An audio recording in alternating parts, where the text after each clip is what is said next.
Hey, friends. Apologies for being 3 minutes late. Delighted to be with you. It is just after 8 p.m. here in Southern Africa. I'm in Cape Town. Very happy to be here, albeit we did have a snowstorm this morning. Hail woke me up in Southern Africa. Can you believe it? And the beautiful mountain caps were covered in snow this morning. Quite extraordinary for this part of the world, I can tell you.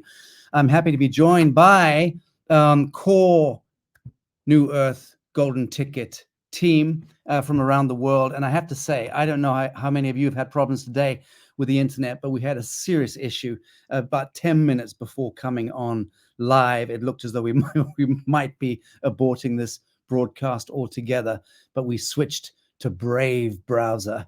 Okay, not Safari, not Google Schmoogle, but Brave browser gets the vote today for me, for sure. In any event, thank you all for joining. I can see the numbers climbing on here. I'm going to give it a couple of minutes, and I'll do some blurb, waiting for the audience to mount.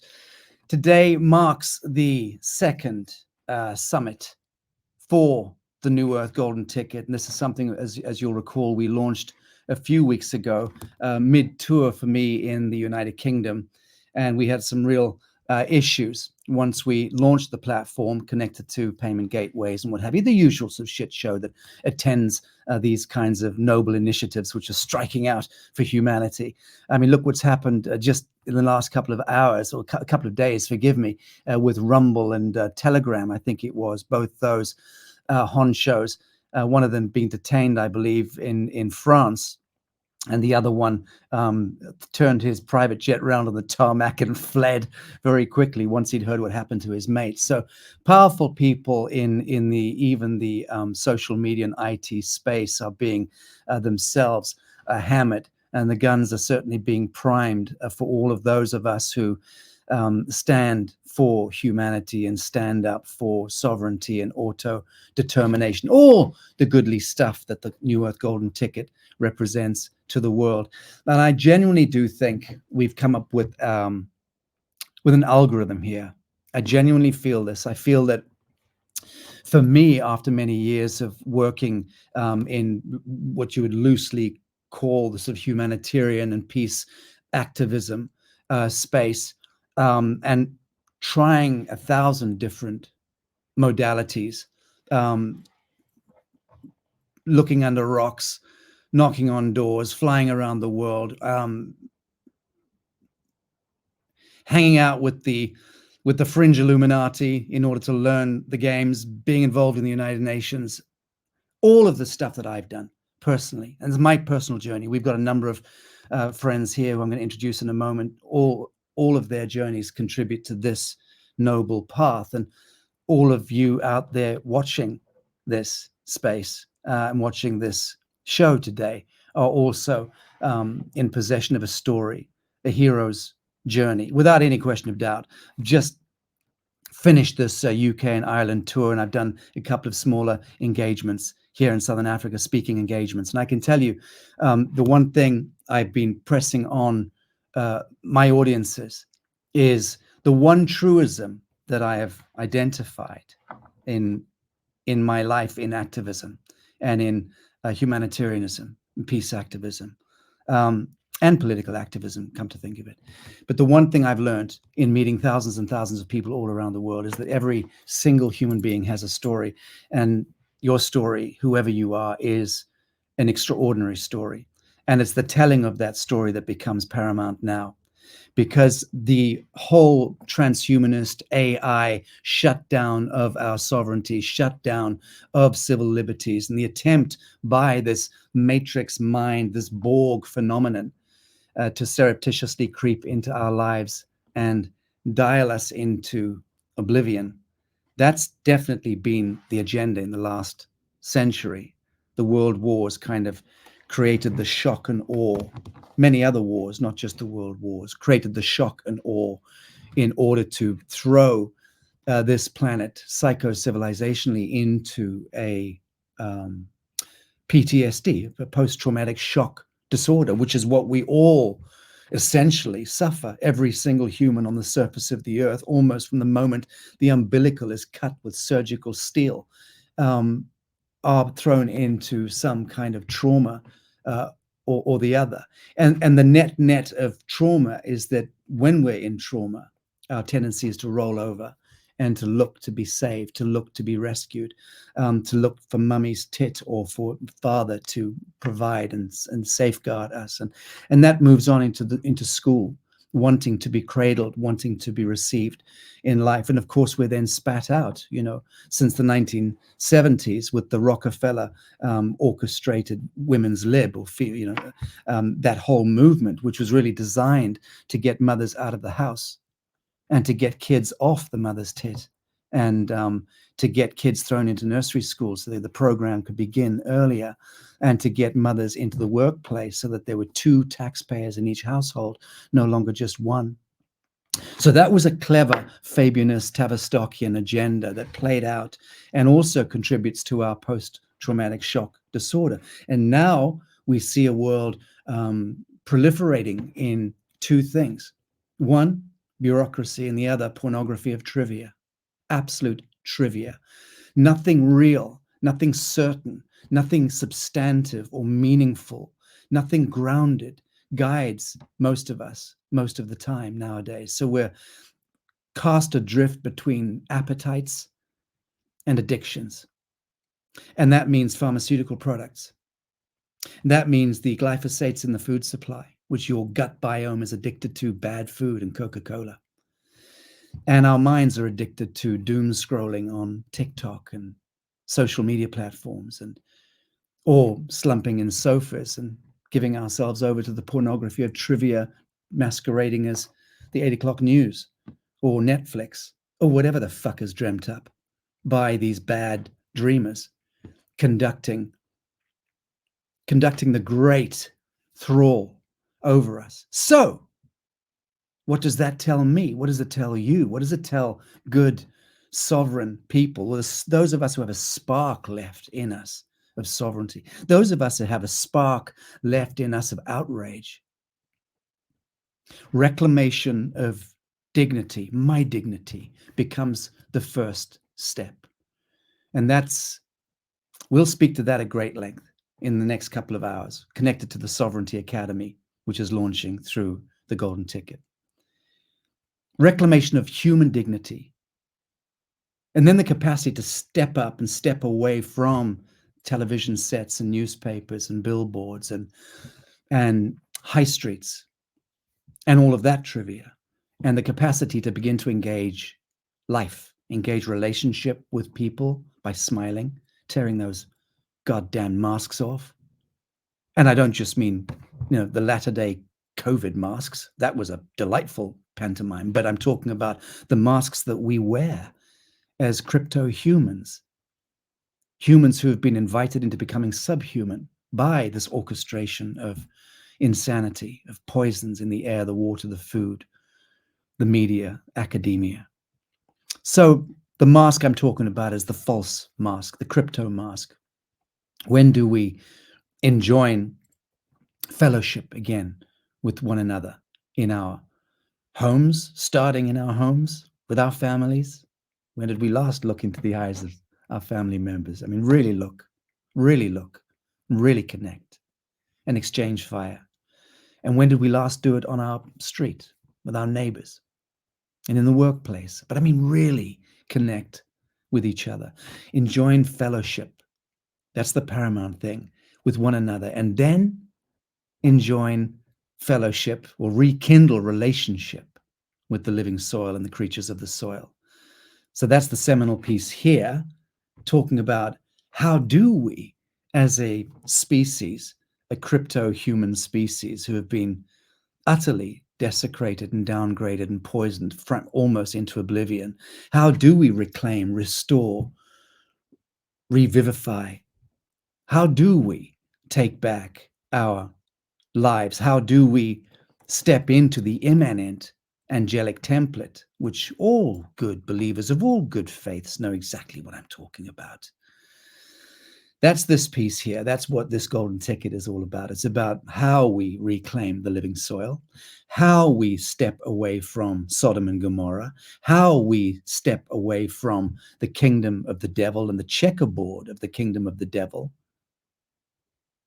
And the metric in how we do it is pretty straightforward. Like I said, it's relationship with one another, and then a return to relationship with the living soil.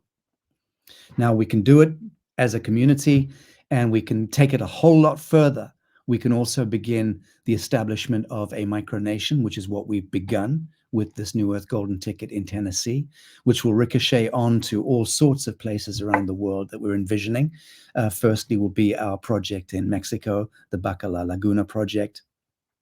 There's a very young and fresh new government that's just taken over in Mexico. I'm greatly looking forward to engaging with some of the more enterprising and enlightened characters in that new government, and seeing where and how this moves forward also across the borders of the United States once we have pierced the corporate veil, so to speak, which is the illicit, unlawful hegemony of Washington, District of Columbia, the City of London and the Crown of London, England, and the Vatican City, Rome, and you can throw in Switzerland, Basel, Switzerland, the Bank of International Settlements, the IMF, and all the other black nobility strongholds operating out of Switzerland. So those, which is also incidentally a private principality, a privately owned principality. There you go. So you've got Vatican City, Basel, Switzerland, the Crown of England, which is the City of London, essentially, and then you've got Washington, District of Columbia. Those are your four principalities, friends. They are privately owned corporations, principalities with stakeholders, believe it or not.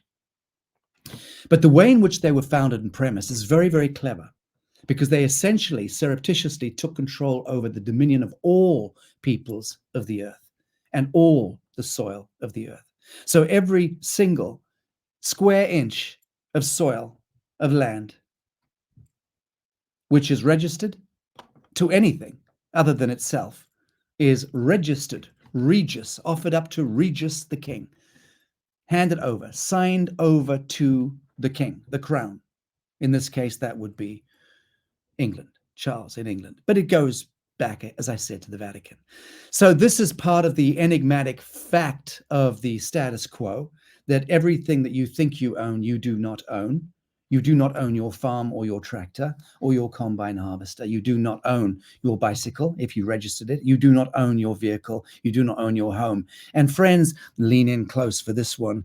You do not own your own flesh and bones, because that too has been handed over to Cronus, to the crown. Remember birth certificates and the forms that you filled for your children, handing them over to the state? Why do you think CPS, or whatever they call themselves, can hammer your door down and steal your children? And by best accounts, hurl them into trafficking for all you know, and prostitution. God knows that's been going on for decades. It's because you signed the forms. You filled out the forms with the block black capital letters. So friends, we're about to teach you the metric of how we as a community are now about to begin that process. We're going to do it openly with love. We're going to be doing it as an act of peace, not as an act of war. That's something which will come as a novel surprise to Washington, doubtless. I will say this much. I have had it directly from military and intelligence personnel connected to the most powerful agencies that we are indeed on the cusp of a paradigmatic shift. The shift of power, the axis of power is shifting away from the private nefarious corporations, and it is moving back to the people. This is the right time to be striking out, to declare a sovereign micronation in the heartland of United States. Why the heartland of America? Again, just to touch on it briefly, because America is the cauldron of humanity. It is all faiths, all cultures, all creeds, all peoples of the world are epitomized and exemplified even in America. And America, being the cauldron of the human genome, so to speak, it also needs to be said that it is the genome of the universe, of the galaxy.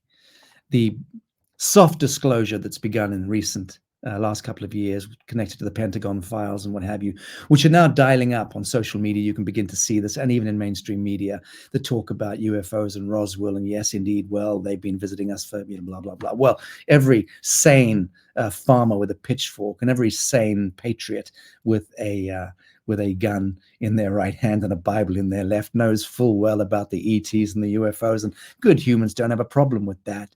We're all sensible enough to know that we are part of a galactic assortment of expression under God's eternal sky. But no more of the control, no more of the dominion, no more of the hegemony, friends. We're going to end that with this extraordinarily noble and pioneering prospect and project, which is the establishment of the world's first full-fledged micronation in the heartland of America.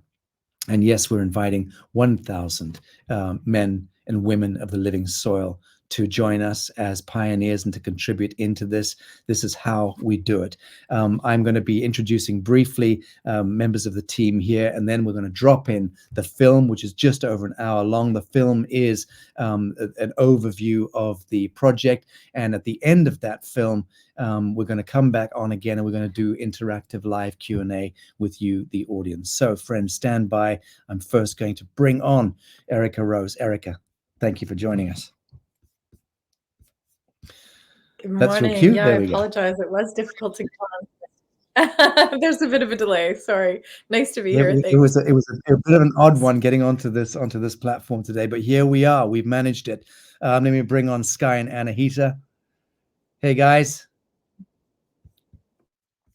you can unmute your microphone and say hello. That would be the proper thing to do. Oh yeah, that thing we always do. Yeah. Blessings, everyone. Thank you, Sacha.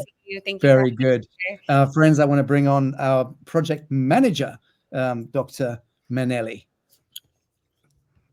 Hi, everyone. Happy to be here. Good to see you. And our chief scout and mama-in-chief on the ground in Tennessee, Luna. Thanks for joining us. Hi, everyone. Thank you for being here. Thank you for Sacha. Very good. And our Sovereignty Academy maestress who's setting this up with Marsha and our incredible law team, Ali. Nice to see you, girl. Alexander, darling. And Raven coming in as well. Raven, you're breaching protocol by having it portrait and not landscape, but we're going to let that go this time.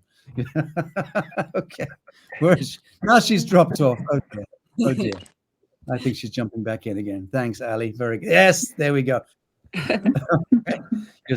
Thanks, Raven. Can you hear us okay? I hear you perfectly. Thank you. Very good. So, friends, he said, turning to the audience, essentially, this is our core team. It's a much, much bigger team, obviously, but this is the core team that are here today to essentially answer questions at the end of the film, which I'm going to put on imminently. Let me just quickly refer here to my notes, and I'm going to quickly change the screen there. I just need to quickly refer to the following.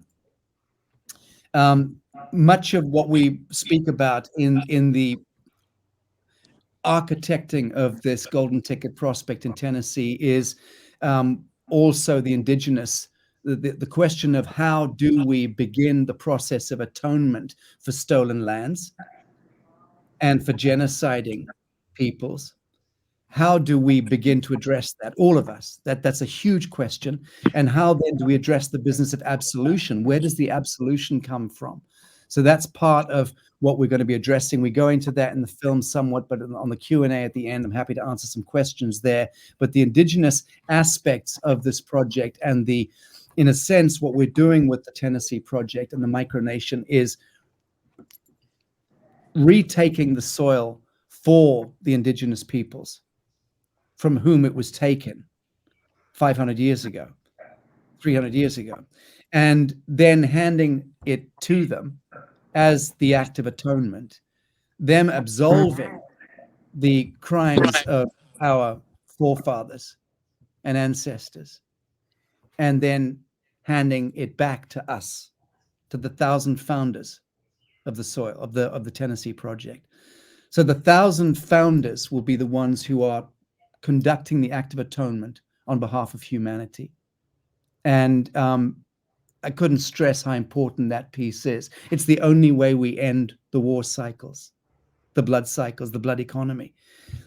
Your friendly government, municipal or federal, is not going to be able to explain this kind of metric to you.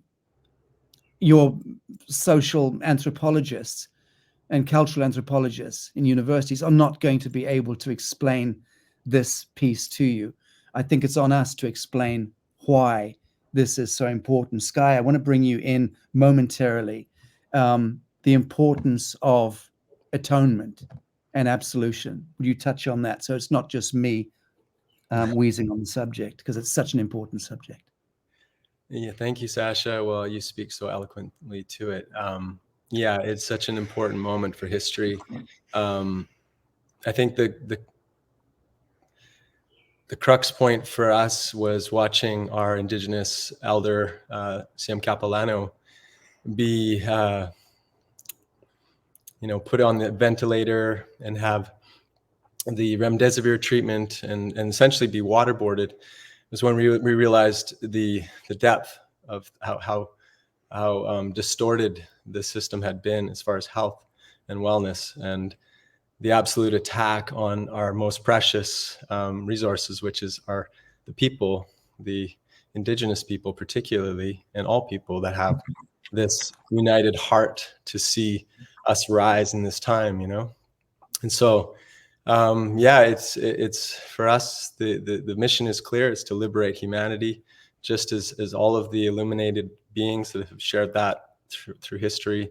And here we are now coming together in this time, unifying to create a coherent, clear light path for people to awaken, to reconnect back to their truest, most authentic self, and to unify in a mission to really liberate our whole human family. And that is our true right and the gift that the creators bestowed upon us. And we're here to do that with you and with all of us together. And that's our mission. So it's the only mission now. Beautifully stated. Thank you. Okay, just very quickly, let's just, Luna, just speak to this, and or Erica, because you're both in that sense in the cockpit. Timelines, people asking about timelines on this project. Well, I mean, I can say at the outset that we've been scouting since the first launch summit a few weeks ago. We have indeed been on the ground and have scouted land. We've got some prospects which we're very excited about. But on the matter of timelines, what is the generic answer? I can start with that, Sacha.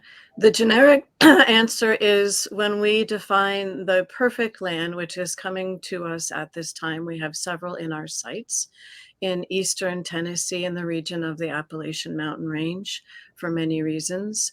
The beauty of Tennessee is they're working to attract many businesses and development to the state. One of the things they're doing is creating land development is very unrestricted in the areas we are looking in. Unrestricted land, which means it's very, very easy once we plant our Rainbow Tribe flag in the earth there. It doesn't take much time to start building out our infrastructure and bringing our community together there. Very little in the way of permitting and things interfering with our ability to move forward stand in our way. So the timing can be really once we do our ceremony with the Indigenous, start moving forward from that place within the next year or so. Very good. Very good. Well, we plan to have a summit. I'm really hoping to do one a month, and I'm hoping I'm not overstretching there. I don't think I'm overstretching. I think it's going to be good to do a monthly Golden Ticket Summit event. I'll certainly have that put into my calendar and ensure that we can do that. We've got some, Eric, if you don't mind, what are we offering as the benefits, so to speak, of the membership, and what defines the golden ticket? Now we know what the cost of a golden ticket is, but what are the benefits of this, and why is it that we have to be so careful in couching our language around this subject? Yeah. Okay. Thanks, Sasha. I hope you guys can hear me. There's a bit of delay on this end, and I'm not Yep, getting we're the fine. video feeds from the other people in the group. Okay.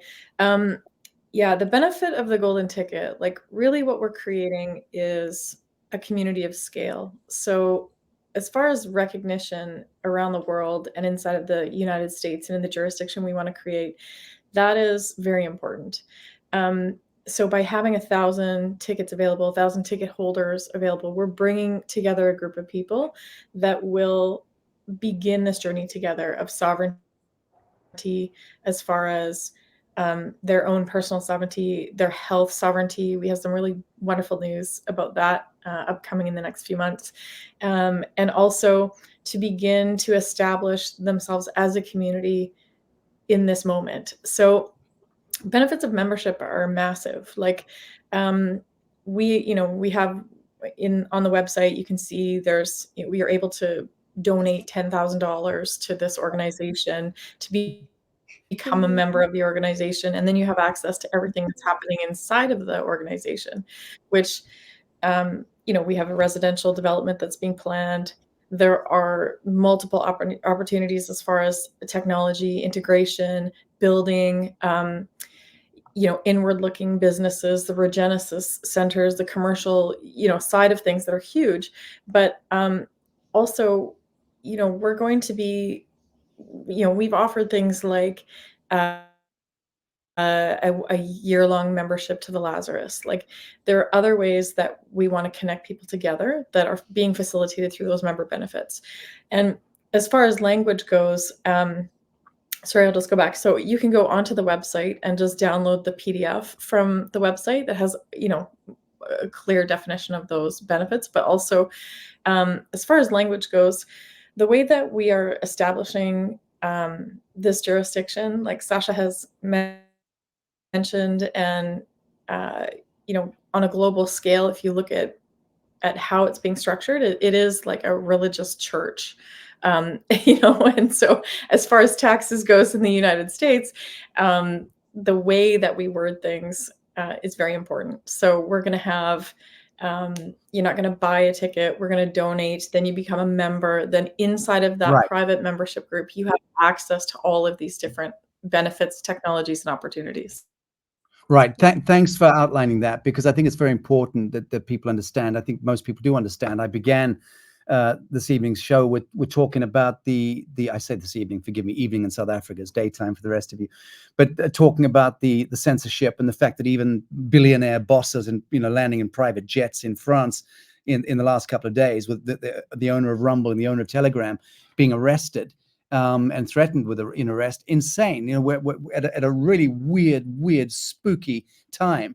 Point being, friends, audience, the point being that we have to couch what we say very, very carefully in the public domain, or we run the risk of running afoul of 1 or a billion of the SEC regulations, which are invariably there to trip people up. They're certainly not there to nail the bad guys. The bad motherfuckers are the ones that are running Switzerland and running the Vatican show and running the City of London. Every good human, every good Adamite knows that. But nonetheless, the apparatus that we live in, the matrix, is still wired, and the police and the establishment will still come after you if you fall afoul of those compliances. So we have to be very, very careful. Speaking about the benefits of the golden ticket, the benefit is we forge the first micronation on Earth. We become founding mothers and fathers of the soil of that micronation, which history will turn back and reflect. I believe that was a seminal moment in history. I firmly believe that that's going to take place. We are pioneering. We're doing what's never been done before. We're inviting our good fellows out there, not good fellas, but good fellows, to do the same with us and to join us. What are the other benefits? We've got the Regenesis clinic, spa, retreat centers that we're building both in Mexico at the Baca Laguna Sanctuary and in Tennessee. A bigger prospect in Tennessee because that's intended to be also a training ground for Regenesis clinicians that will go all around the world as we start to light up the Regenesis spa, clinic, retreat centers. Sky, Anahita, please speak a little bit about this and what we're offering, bringing people into the golden ticket benefits. You guys are putting together an incredible package as well, which is part of the benefits. Are we allowed to speak to that today or not? You'll have to unmute your microphone. Yeah, well, we could speak to that for sure today. I guess just a little snippet at this point is that, we've been, hard on the ground here, treating people with advanced cancers and other pathologies, Lyme's and a lot of vaccine injury, these types of things.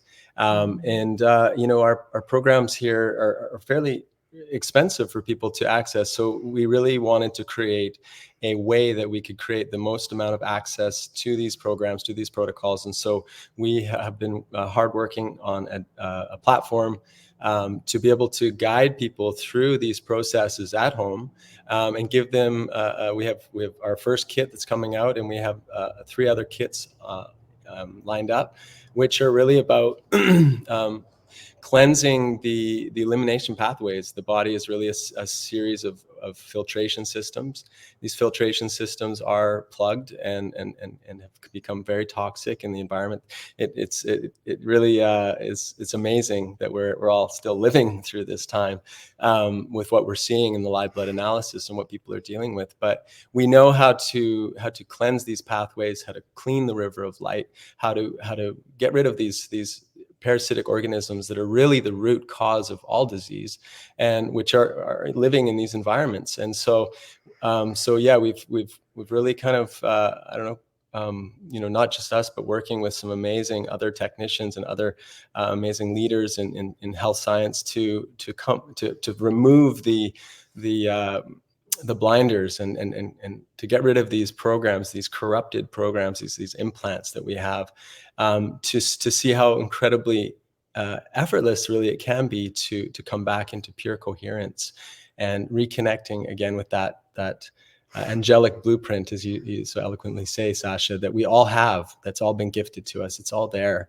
The pure essence is within each one of us. It's there. It's just removing those programs and clearing these pathways so that we can awaken this new higher aspect of ourselves, this new prefrontal cortex, and connect to our most empowered self. And we're seeing it here in the lab. It's incredible watching people come back into coherence, reignite that flame of passion and purpose, which we know is related to longevity, and looking forward, seeing with these new technologies coming that we're implementing and bringing into the Regenesis centers, these bioresonant frequency technology, light, sound frequency, incredible diagnostics with precision medicine, genomics, all kinds of amazing things, stem cells stuff. It's really exciting, and we're bringing it together, and it's going to be a team effort. But we're right now, the first kit we're looking to have available sometime early in November, with platform launched, where we can walk people through these processes, cleansing these filtration systems in the body, and finding true health again. That's really what we're so just Erica, step in here if you will. Where this comes in, so people purchasing a golden ticket, it will be getting a Regenesis kit after the fact. Once they're ready, they'll be dispatched. Yes. Yeah, you're letting the cat out of the bag, Sacha. Well, I thought that was the point of this summit. Yeah, so alongside the Sovereignty Academy launch, we want to be able to provide golden ticket members with a health sovereignty kit that they can walk through, which is what Sky and Anahita have so generously put together and taken their time to do. So I expect that, while people are going through this journey of personal sovereignty and consciousness and spirituality, they can also be going through this physical experience as well. So we're really excited. Both are happening this fall. So middle of October and November, we're hoping to get everyone on board and registered for both of the programs. And this does extend as well to inside the golden ticket, but also to the NewEarth Sanctuary micro-investors as well, with a few details, to share. Yeah, you're talking about the NewEarth Sanctuary in Mexico, the Bacala project. Indeed. Yeah. And Dr. Manley is director of curriculum for the NewEarth University. and she was formerly at San Francisco, a professor at San Francisco University, now joined the NewEarth University, which we're absolutely thrilled about. And she's also very much driving this project forward. Alexandra Dowling and Dr. Manelli are helping to consolidate the Sovereignty Academy, which launches, I was told it was 15th of October. That a memo came to me early today. Is that correct? Yes. Very Yes. good. Okay. So Ali, are we able to speak about what that membership or the golden ticket accesses people to in the Sovereignty Academy? So they will have access to the first 2 semesters of the Academy, all about self-discovery and self-mastery, so that we can learn who we are and real history and start claiming our equity. Yeah, that's the wheelhouse of Marcia, who's really our supremo there. And Marcia, I think, is joining us at the end of today's piece. She'll come on at the end with Raven at the Q&A and answer any questions that anyone has, more hard questions on the legal or lawful side of things. So look, friends, I think we'll jump straight to it now. I'm going to drop everyone back in the green room whilst I queue up the film. Stand by, and we'll be back with you in just over.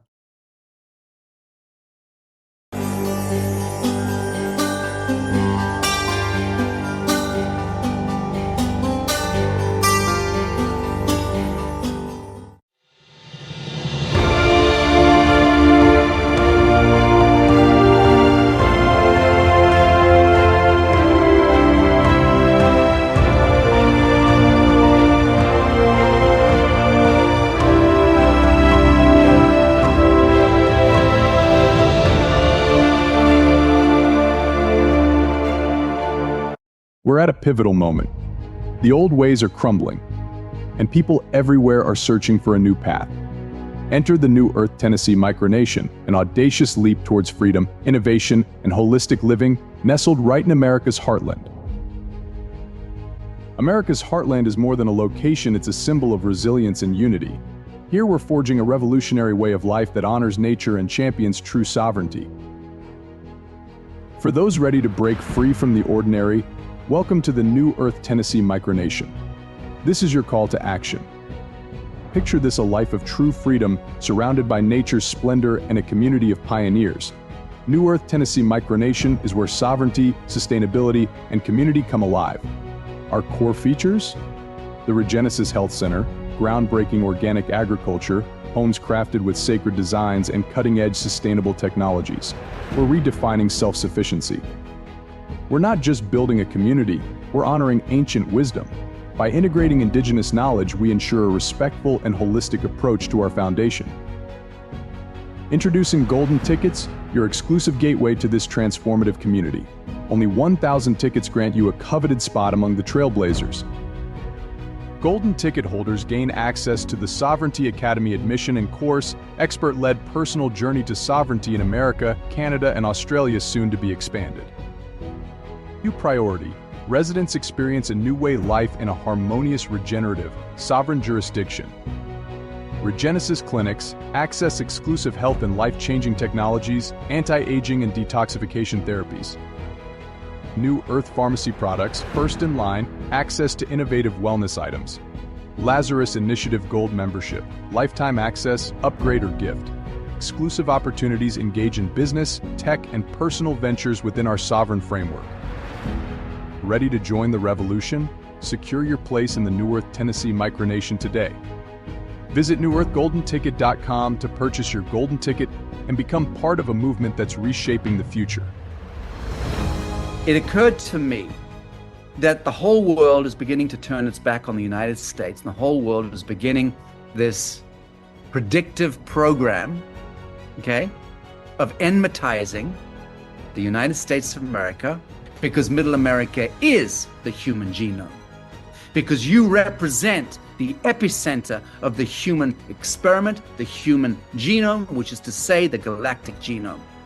So you take down Middle America, the good people of Middle America, and it's a fait accompli. You've succeeded. The devil succeeds. I saw all of this earlier this year in a succession of events that were unfolding around me. And I was possessed again in the way I was 25 years ago. And what I arrived at in my own mind was that I was going to stick a flag in Middle America, and we're going to plant the NewEarth Micronation in the heartland of America. And we're going to do it now. And we're not going to waste any time. We don't need to waste any time. Now is the time. This is the time.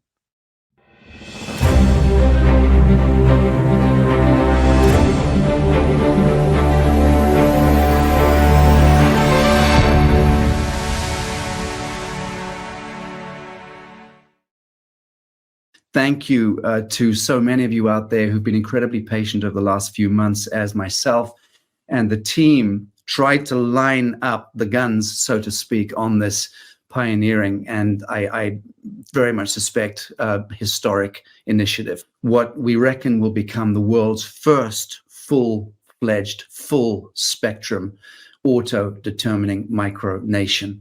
And by the end of this summit event, I think you'll understand why we can make a grandiose claim like that. It is complex. It's to do with jurisdictions. It's to do with understanding legality and understanding lawfulness. More than that, it's understanding your own standing in this world. You and I, sons and daughters of God, living men and women of the living soil. Why you and I elected to compose ourselves in this hologram, why you and I elected to steer the plasma of our souls into this insane vector of time-space. It was not to take the fucking knee, excuse my French. It was not to pay tithes to the Roman Catholic Church. It was not to pay coin or render anything unto Caesar, simply because Caesar says it belongs to Caesar. This is the age, friends, when you and I and our kin, our communities reclaim the living soil, reclaim relationship with the living soil, which is to say the paramagnetic forces of Tara, of Earth, of this Gaia, this extraordinary plane of existence that we live upon. How you and I utilize this sacred temple of the human flesh, the human body, to reconvene relationship with the divine, which is to say relationship with ourselves, which is to say relationship with our conscience and our consciousness in action. To those of you who followed my wheezing over the years, you'll know I take this subject very seriously, and I know that millions and millions and millions of you do too, which is why, by the grace of the eternal God, we're all standing, still looking one to another and exchanging fire in the eyes, because we were born to do this and to be this in the now, the sacred geometry of the living moment. So this is the culmination of a great many years of my own efforts. 10 odd years ago, 11 years ago, 2013, we launched the NewEarth project. We've built and proven out the metric of the elevation of art, beauty, and consciousness in our petri dish in Bali at the NewEarth Haven. Just a little baby, just a little baby. Hold your breath, want to keep breaststroke till the end, till the end. Jump with your reckless, hold your breath, you're reckless. Breaststroke, you're reckless till the end, till the end.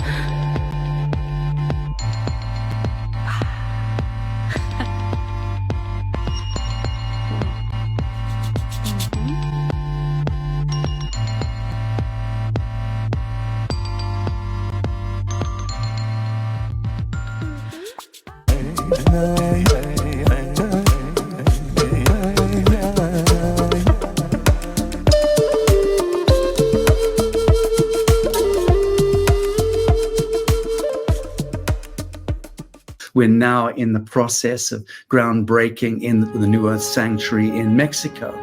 Many of our founding pioneers are amongst the team here. It's something which is underway.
Since we began the process of the New Earth Sanctuary and began to explore the conversation with people all around the world, and as I personally, as that intro piece says, as I looked to Middle America and started to see how America is becoming enmatized by the world, how the international community is being orchestrated, not entirely, but in the main, by Sabbatean Luciferian forces that operate through academia, operate through the institutions of power and of military and intelligence might.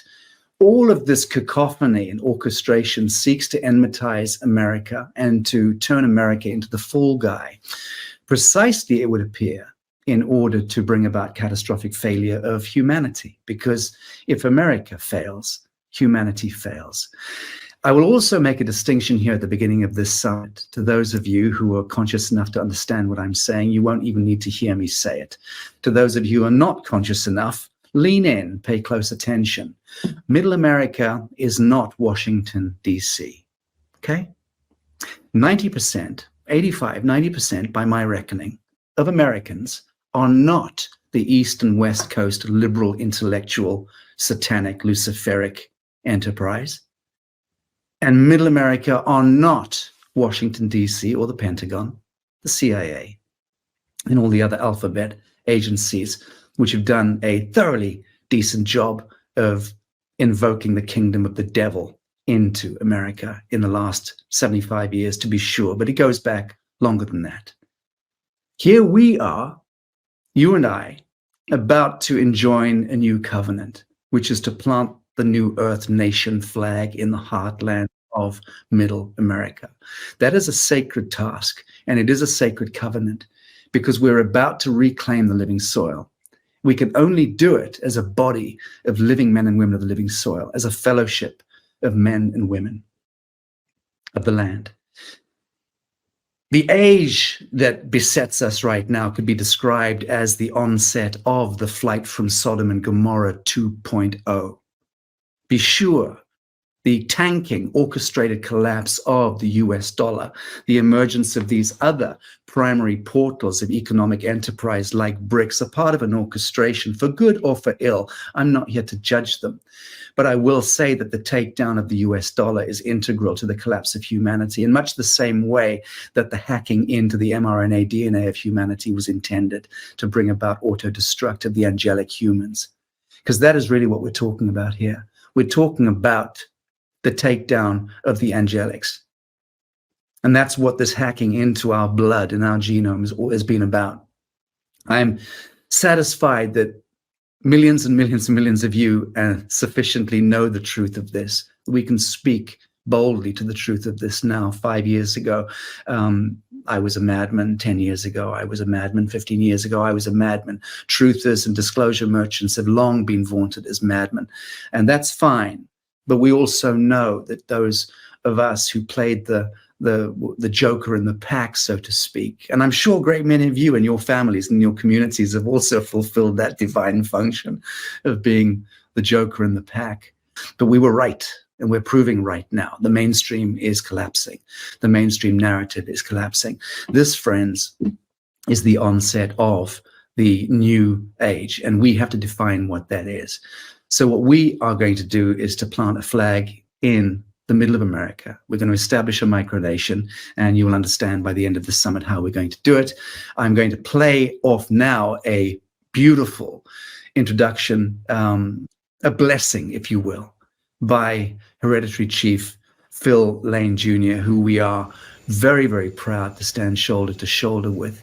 I've spent some considerable time with this beautiful soul. I've got to know the measure of this man. He is regarded commonly as the eagle in the eagle and condor prophecy, which means to say he is the paramount representative in that sense of all of the Native American First Nations in Canada and USA.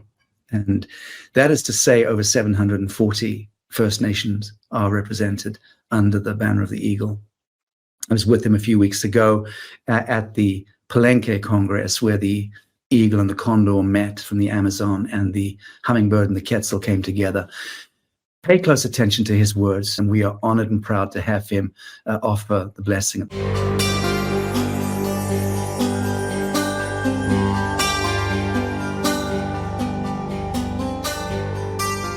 Mitakepi, my very, very beloved members of our human family, I want to extend a very warm and loving handshake to each and every one of you as we celebrate this great day of the NewEarth Tennessee Micronations unfolding, a reflection of the sacred prophecies that said a new global civilization would emerge at this time, which it is. And this is one of the signs of many across Mother Earth that this is happening. So in honor of this great historic occasion, I'd like to offer a prayer as well as our chief White Buffalo Calf Woman song. This song says this, in which we have to have when we go forward. Friend, kola le chale chua, it says, friend, do it this way. Whatever you do in life, do the best you can. If you get knocked down, get up. If you get knocked down 1,000 times, get up 1,000 times. If you do it that way, the creator of all good things is going to see you. Otun Kashla Wakanta, creator of the universe, most beloved one, all powerful one. We call upon your holy powers at this time to bless this NewEarth Tennessee Micronation and all the relatives who are going to work together in unity and harmony to begin truly manifesting a new earth. We call all the tribes and nations of the east from where comes the red sunrise to come together in unity and harmony. In the south from where comes new life, we call them together in unity and harmony. The west from where comes thunder, lightning, and rain, we call upon them to come together in unity and harmony. And in the north from where comes the cleansing white snow, we call them to come together in unity and harmony. And we give thanksgiving to Father Sky and Mother Earth, and also the sacredness that Mother Earth reflects in womankind. And may we fully understand the wings of the eagle, the condor, the hummingbird, the quetzal are two. One is man and one is woman. Until both wings of the eagle, the condor, and the hummingbird and the quetzal have equal power and respect, our human family will not rise and fly to its promised sacred destiny. And so now I want to share this sacred song in honor of this time. Again, the words say this: Kola le chele luchuo. Friend, do it this way. Whatever you do in life, you do the best you can. If you get knocked down, get up. If you get knocked down 1,000 times, get up 1,000 times. Then the Creator is going to see you. Then it says, if you do it that way, whatever you ask for, that's exactly the way it's going to be if we sit in the circle in a sacred manner. That's the covenant. We sit together in a sacred circle with responsibility. Then whatever we ask for, that's exactly the way it's going to be, and we have to proceed like that. Holy chili chuo, Kola le chele chu, kola le chele chu, kola le chele chu, hey chanu ki, takuya chinku ye che tu de o, ho cho kawaji, you oil tak keki, hetsuya pa ye, o, hey chanu ki, takuya chinku ye che tu de o. So Mitaki Epi, I give you my love. I give you a big hug, for we are one human family. We are all indigenous people of this Mother Earth, and you must awaken to the fact that each of us is born a sovereignty, ancient, imperishable, and everlasting, and treat each other as that, not as our earth suits, not our skin color, not our gender. For the soul has no gender. The soul has no race. The soul has no class. The soul has no ethnicity. The soul is a reflection of the oneness of the Creator. Hallelujah chante washtelo, shuk mano hemedo, chidupasapa hemedo, hallelujah chante washte. My names are Shuk Manu and Chidupasapa, and I stand fully responsible before the Creator for my words and my actions. Hallelujah chante washte.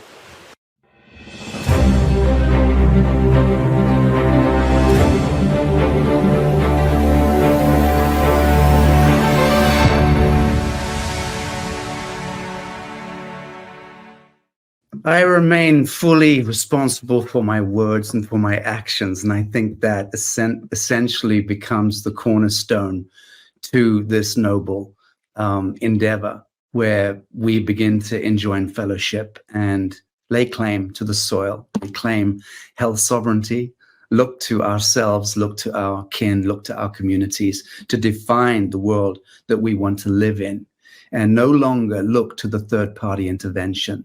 Government has no place in the kingdom of heaven. None whatsoever. None. The Catholic Church is moot. All monotheistic, religious, churchish institutions that have moved away from the mystical roots and traditions of those great faiths have no further business in holding thrall over humanity. I'm going to introduce core members of the Golden Ticket NewEarth Tennessee Micronation team. Reverend Dr. Nancy Ash, my beloved colleague, Chancellor of the NewEarth University, which has, I believe, almost 26,000 students registered now. And she's also founding trustee of emeritus of the ITNJ, the International Tribunal for Natural Justice. What an honor, my dear brother in oneness, Sacha. Thank you so much for putting this together as always and in all ways. Very indeed. And in deference to the eternal mother and the resurrection thereof, I will bring forth my beloved Marcia. Marcia, so happy to have you on the summit today. Thank you for joining us. Thank you so much. It's such a pleasure to be here. Friends, Marcia will come on in a while to walk us through. We joke about this because we're all hiding under her apron. She is the alpha omega in law and in the most esoteric jurisdictions and understandings of law that I'm aware of in this world, and it's been a passion of mine for 20 odd years.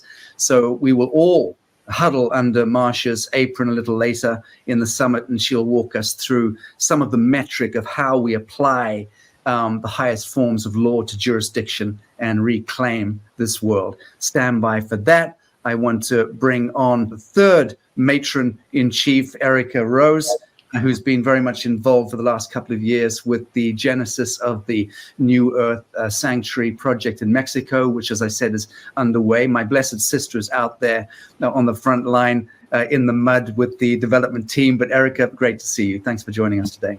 Happy to be here. Thank you so much, Sacha. Very good. And Erica will help walk us through some of the developmental areas of focus and also talk about how the sales is going to be functioning around this golden ticket. Ali, my producer of my Catch Me If You Can tour, you'll all remember Ali. Good to see you, girl. Where are you in the world? I'm in Miami right now. Very good. Well, thanks for joining us, Ali, and for hanging out in the green room with us to give us some support. As many of you know who attended the Catch Me If You Can tour, Ali single-handedly really produces my retreats and tours. She's also, I have to say, a student of advanced law forms as well, and will be working closely with Marsha in establishing the Law Sovereignty Academy that will be launching out of the NewEarth University. Will it not, Reverend Dr. Nancy Ash? Yes, that is the plan. And we've done how many semesters, Nancy, on UCC Law? We're winding that particular coursework down, but we've had years of very successful coursework there. How many semesters did we manage? A little bit more than 5 years, a good 10 full semesters with courses being sold out, sadly to say.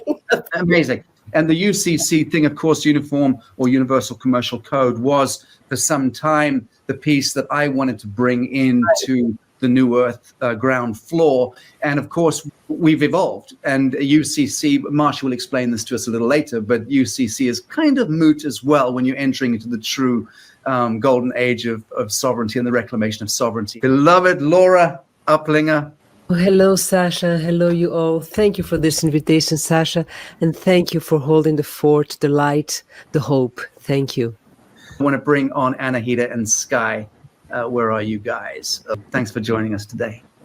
Such an honor and privilege to be here. Thank you so much for having us. It really is truly an honor. Yeah, and thank you, Sacha, for all that you're doing. And we're really excited to be a part of bringing health sovereignty to a global audience and really truly God's given right to have access to these treatments, these therapies, and resurrecting the original human angelic template, as you say so eloquently. Thank you.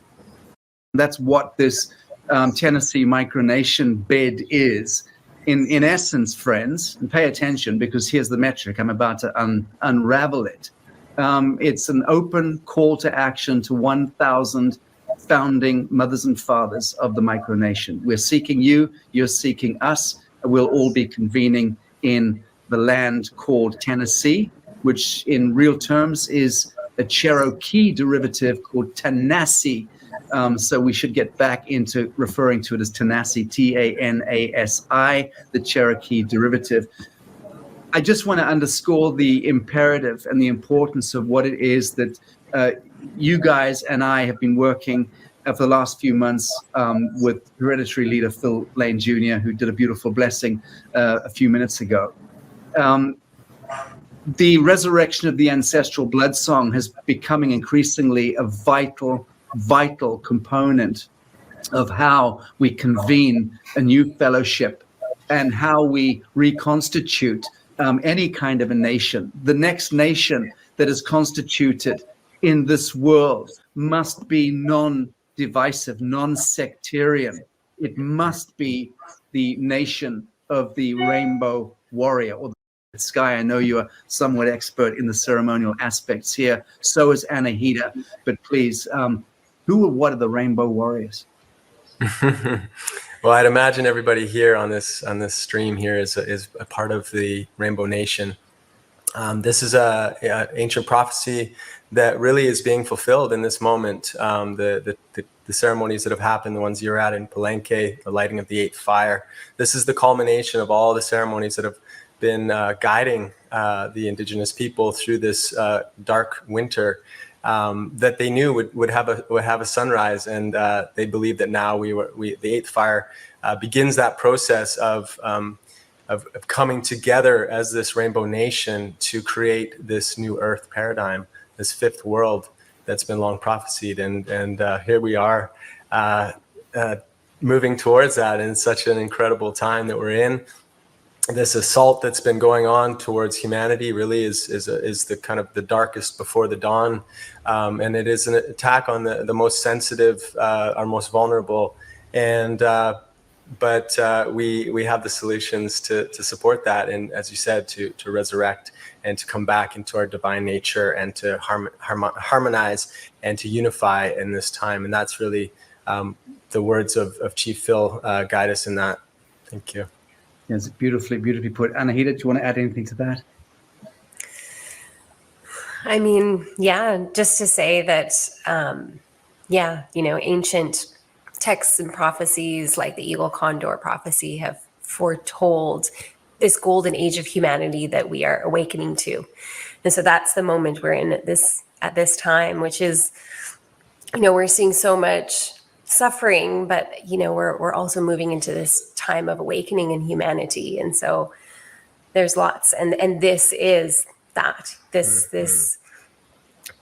vision of the new earth, this micronation, is giving us that that place to step into this new time in humanity. So it's very exciting. Indeed. Thank you. Everyone can see that all right. So essentially, the NewEarth Tennessee Micronation, obviously, we can't simply wave a magic wand and manifest it. In our dreams, we can do that. And in our envisioning, we can certainly do that. There are only 1,000 golden tickets being made available. There will be 1,000 golden tickets at the price point of 10,000 USD per ticket. So yes, this initial turnkey exercise is absolutely about doing the raise. It's a $10 million raise. We've had scouts on the land in Tennessee, and in a moment I'll explain why we've chosen Tennessee. But there will be 1,000 golden tickets available, 1,000 founding pioneers in that sense, 1,000 families, if you will, tax-free residential status that will be contingent on the full realization of the allodial titling and the clearance of federal liens against the land. All of that will be explained by Marcia, who is our law expert. It's a residential micronation, obviously. We're looking for people to come and purpose their lives. Once you've made an acquisition of a golden ticket, there's a period of 3 years that you have to locate into the nation. Here, as we outline it, is that there is no secret that there's a concerted effort to collapse the US, collapse the United States of America, and of course the collapse of the US dollar is underway. This is the perfect time to come to the rescue in that sense, and to send the cavalry in. And who or what is the cavalry? Well, obviously that's you and I. It's moms and pops. It's conscious parents, grandparents. It is young people seized with consciousness and the desire to put consciousness into action. So this is a micronation for every man in that sense. Marcia will explain lawful and legal standing and how that works.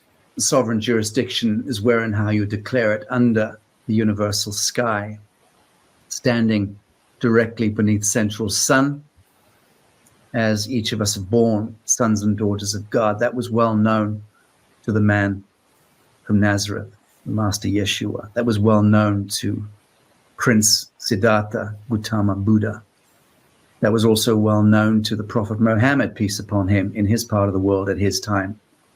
All of us can lay claim to that jurisdiction of pure sovereignty and wave out of our way the kingdom of the devil. And point of fact, we're required to do that now. It's exactly what we are required to do now.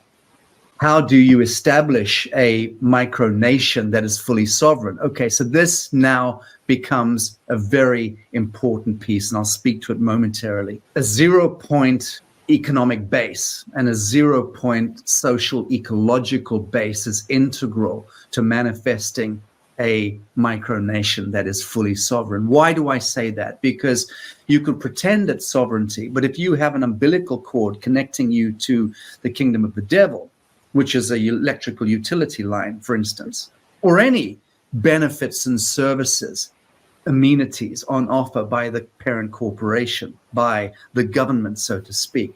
If you are tethered to the government through that umbilical, and your food production, your agriculture, your sanitation, your electricity, your heating and your lighting, if those are contingent and dependent on that umbilical cord to the kingdom of the devil, then you are not sovereign and you are not free. You are indentured. Okay? So 0-point technology becomes integral here. Breakthrough vanguard quantum solutions become integral here. And we will be speaking to that in this broadcast. I've got my friend and partner, Bruno Mihalescu, here with me. I'm going to bring him in right now Thank you very much. It's a blessing to be here with you, Sacha, and the team and the world. It's a great mission, what we are putting together for humanity, and I'm so blessed to serve. We are building now prototypes. We are able to power up very significant electric output. Do you want to speak a little bit to what it is we're doing without giving too much away? Just tell us what you can. It's just a generator. It's a normal generator, electric, and it's made by the NewEarth, and it's working. So a free energy device. That's very fine. good. Okay, that's it. Don't say anything more because you get yourself into trouble. Now, I will get myself into trouble here happily because I don't give a proverbial fuck. To those of you who know my backstory, 12 years ago, I was Director General in the United Nations Intergovernmental Sector. I was the Director General for the renewable energy sector and dealing with breakthrough innovation. And at that time, Dr. David Martin and I were doing our best, working together with the Exemplar Zero Initiative to break the icebreaker, to bring quantum solutions into the playground. We didn't succeed. We nearly did. I know a lot about this game. I know why we've not been able to power up communities with free energy technology and 0 point. We've had these technologies for generations. That's the least of the issues. I've witnessed so many of them. I've tried on a couple of occasions with the NewEarth to bring them forward. I am feeling fiercely confident that this is the right time. I happen to know that it is the right time. I'm sufficiently notified by good people within the military intelligence basement, shall we say, that this is the appropriate time. We've been developing for the last couple of years our own technology solutions in Eastern Europe, and we've got them working now to bring them into the market, to plug them into our micronation, which becomes the first of many micronations as we franchise or syndicate these micronations around the world, certainly after Tennessee, through the United States, all states, and then to the world at large. This is going to take a while. It's going to be a process. But we can and will implement those technologies. Why? Because we don't need to be seeking or soliciting permission from the parent corporation once we've established the legal and lawful sovereign jurisdiction. That's why the law piece comes first and then the technology comes in. But we can do it, and we will be flashing the kimono in the next few weeks on the technologies. So the 0 point economy will be sustained and derive off the proprietary technologies which we already have in-house. Now, we're not going head-to-head with any governments or any so-called authorities. We will do this lawfully and legally. And as Marsha reminds me and us at every turn, everything we do is an act of peace. Biodiversity integral. We appreciate the vital importance of syntropic agroforestry and biodiversity. We're designing sanctuaries within sanctuaries here, friends. So the way we're designing the master plan is that we have butterfly and insect sanctuary, and it kind of couples with a bird sanctuary, intersecting in a certain part. So it's almost a circle intersecting a bigger circle. Then there's a bigger circle beyond that, which will be the wildlife preserves. And we'll unveil that master plan probably within 6 weeks thereabout. And that'll be revealed to our Golden Ticket members. So once you have bought in and you are a founding pioneer, you are going to be invited to participate in our summits, which will probably be bi-monthly, every fortnight, and meeting different members of the team.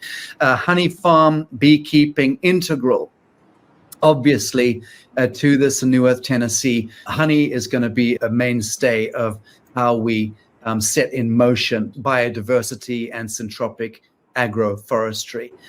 Desperately important science. This I won't go into it here, but syntropic agriculture, vital.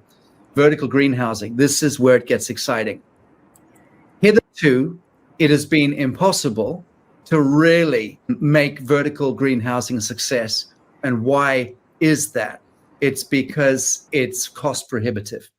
To run greenhousing, vertical greenhousing is very, very heavy on energy, electrical consumption. or whatever your power source is. Now that we have our own energy technologies, that once they're inserted and installed into our 0-point microgrid, we will be powering up our vertical greenhouses on close to 0 point. And that means that we can grow Madagascan apricots in Tennessee. We will never need to import any bullshit from around the world, no matter how exotic or luxurious it is. We've got to get on with fabricating, with engineering, designing, and manifesting ourselves. The magic of this is, Sacha's, we've been working for quite some time in Bacalar, Mexico, in Quintana Roo, and a lot of these ideas and concepts that we've been talking about and that Sacha's sharing here, we are on the verge of implementing now there. So it's very exciting to see this rolling out. It's very exciting. We have these beautiful concepts and technologies, but we're actually going to be able to test them and try them and implement them and adjust in real life for people to come and see and visit and experience while we're doing the same in Tennessee. So it's very exciting. I'll carry on through this. So vertical greenhousing, integral to the prosperity model, and where you don't diminish the quality of an indulgent and even luxurious lifestyle. Quite the contrary. Quite the contrary. As we've been proving out with the NewEarth Haven in Indonesia, in Bali, over the last few years, the elevation of art, beauty, and consciousness is a cornerstone to how human beings want to step into a new earth horizon.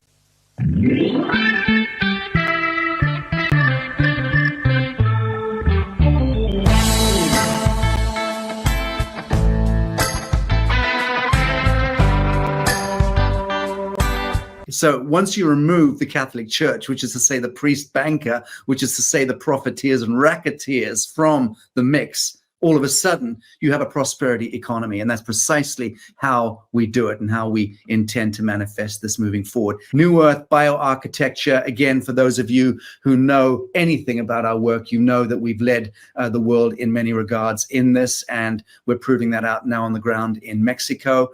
We've done a great deal of that work in Bali, in Indonesia, and Tennessee will be the spectacular template for the world as a micronation, employing bioarchitecture and bioresonance at the heart of our initiative.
Eco-Industrial Park, again, one of the first turnkey things we will be doing in the Tennessee Micronation to facilitate those of you who are in business and commerce and need to manufacture or engineer, fabricate.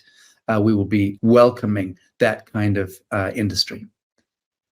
NewEarth Tennessee will facilitate our first AGN radio and TV station. I think Dr. Nancy Ash is delighted that we'll be broadcasting coursework from the NewEarth University. Of course, we will be building a NewEarth University campus. We're doing one in Mexico on Laguna Bacalar, and we're twinning it with Tennessee. And so student bodies will be able to bounce between the two locations. We'll also be broadcasting Lazarus and what have you from the studio in Tennessee when I'm based out there. This is a essential piece. We're going to get to a chat with Sky and Anahita in a moment, who are co-founders of the NewEarth Regenesis Clinic, Spa and Retreat Center that we're building in Tennessee as the exemplar. I'll bring them on in a short while. As I mentioned earlier, ceremonial ground. This will be the very first thing we break ground on in Tennessee, will be the divinations. Hereditary leader Chief Phil Lane Jr. and other First Nation elders and leaders and wisdom keepers will be joining us. First day of spring, or it'll be the spring equinox. That is what we're designating right now as the proclamation of the NewEarth Micronation in Tennessee. That's the intention, and the divinations will have been done on the land, and the consecration will occur on that day. And we have cultural and religious and spiritual leaders and elders who are coming in to stand shoulder to shoulder with us on that day. And some of the indigenous elders who are coming in to do the consecration of the new earth, because they understand that this is the genesis point of the Rainbow Nation. That once we pierce the corporate veil, with 1 square inch of soil, sacred soil in the Americas, once that corporate veil is pierced, that is the onset of the resurrection of the angelic human. It's the return of the living sons and daughters of God, the living men and women of the living soil, to the living soil. And everything changes at that point. The wisdom keepers, the elders, and the hereditary chiefs understand what we're doing. We continue a great deal of work with them. Every week I'm on World Hereditary Council meetings, and the World Hereditary Council will be finding its home base in Tennessee, in the middle of America. Because the Rainbow Tribe is by distinction the black skin, brown skin, red skin, yellow skin, and white skin peoples of the world, all reconvening under a covenant of fellowship of man.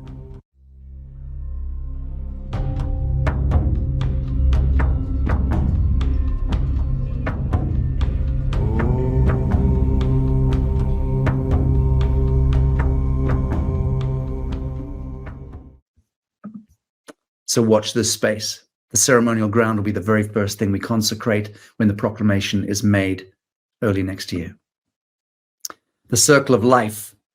These are, to me, the most important element that we're building in Mexico, and also we'll be building in Tennessee, which is small havens in the heart of these micronations, which engender the conscious birthing and the conscious dying. For those who choose to die and move on across the Great Divide, you're welcome to do so. It should be ecstatic, painless. It's the great moment of becoming. Conscious birthing and dying havens will be built within the heart of these micronations, starting in Tennessee. And just some beautiful images by Giselle Coy. We have an architectural design team that we're putting together that will build the most exquisite places you can imagine.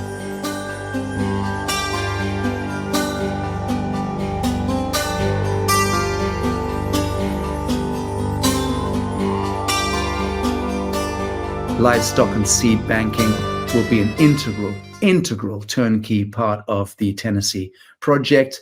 This is, friends, a return to the living soil. And that is our disclaimer, which is important because we're still operating somewhat in the kingdom of the devil, and powers that be or powers that were certainly do not wish for us to succeed. Not that we should pay too much attention to those voices or those hearts. They are frankly moot as far as I'm concerned.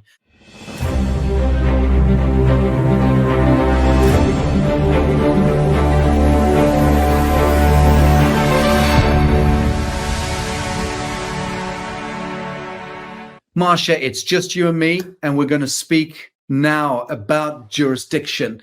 Yes, well, everything really is a trust. It's a sacred trust that we come and that we bring here, and we through life and through the superimposition of what you call the witchery, the language. We are actually speaking the language. English is the language of commerce. English is a spell casting language. So we're casting spells. And so over the real relationship that we have with Mother Earth, there have been all of these entanglements. There's been feudal entanglements and security entanglements. And there's this kind of cocoon that has been spun around not only the earth but ourselves. And so what we do is we set aside in a private contractual relationship, in commerce, the contract is the law. So when we have a private contract, we have a private trust that is holding the integrity of our relationship with not only each other, but with the world at large.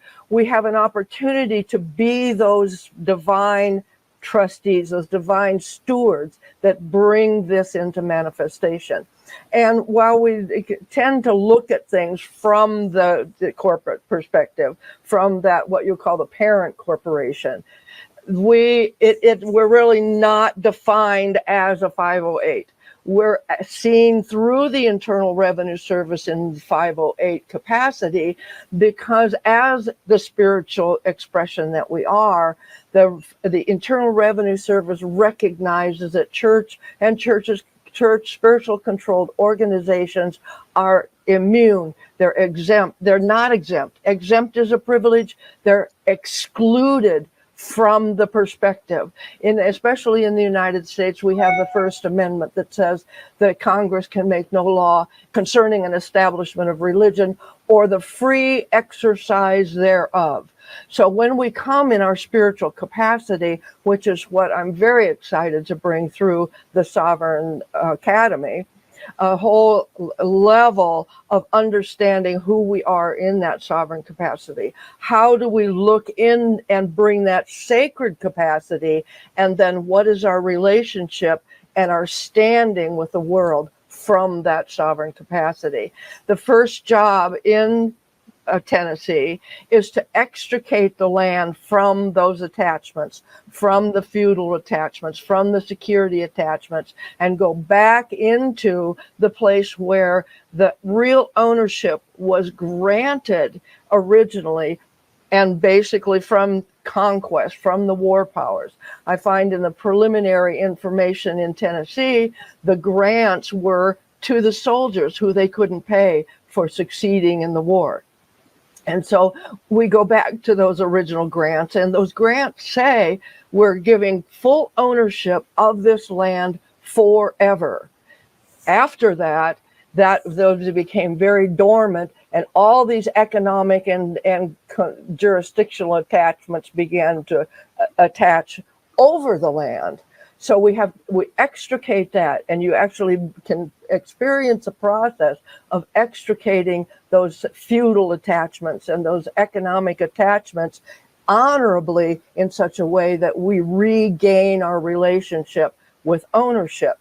And then after we have cleared that, we go back to the sacred stewardship that Chief Phil and that perspective brings, going back to those dormant agreements for us to maintain our relationship with the land. Go back to the 451 AD, the 6 global treaties that maintain those agreements and bring those and claim those forward. And even before that, our true relationship with Mother Earth, and a whole process of clearing our path for that. Are we seeking permission in this along this path? There's no part of it that's seeking permission. We'll find it when in the first entree into the sacred honor, and bringing forward our sacred honor and our sacred capacity. Remember, capacity is who we are. It's that spiritual being that is here having a physical experience. And so when we go in through the entree into the Sovereignty Academy, we're bringing what I refer to as wisdom's calling, the blessings of liberty, where we begin to look deeply into our capacity, and through that raise through and walk through the treaties that recognize that capacity, so that we're now fully developing that spirit, that soul capacity, and then looking to see what is our standing, what is our relationship with the world when we first establish ourselves as that capacity. Very good.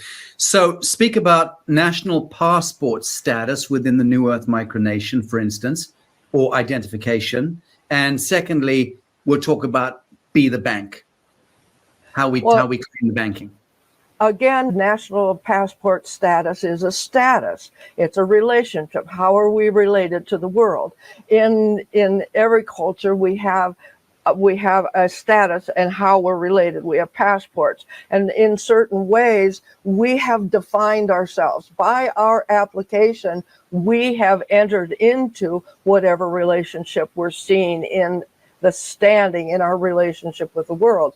So how do we modify that relationship with the world so we're seen as those sovereign beings? When you know the way that governments, the way that public trust is designed, it's designed to contain those people who do not live spiritual lives, who do not live honorable lives, to contain those, so those people who do live spiritual lives are seen and act unencumbered by the defects of the what did you call it, the witchery. We break the spell that witchery has over our thinking and our speaking. I mean, when we speak even war and peace, that when we get to in the blessings of liberty, is we begin to see that 0 point neutrality that is the whole breakthrough of the dichotomy.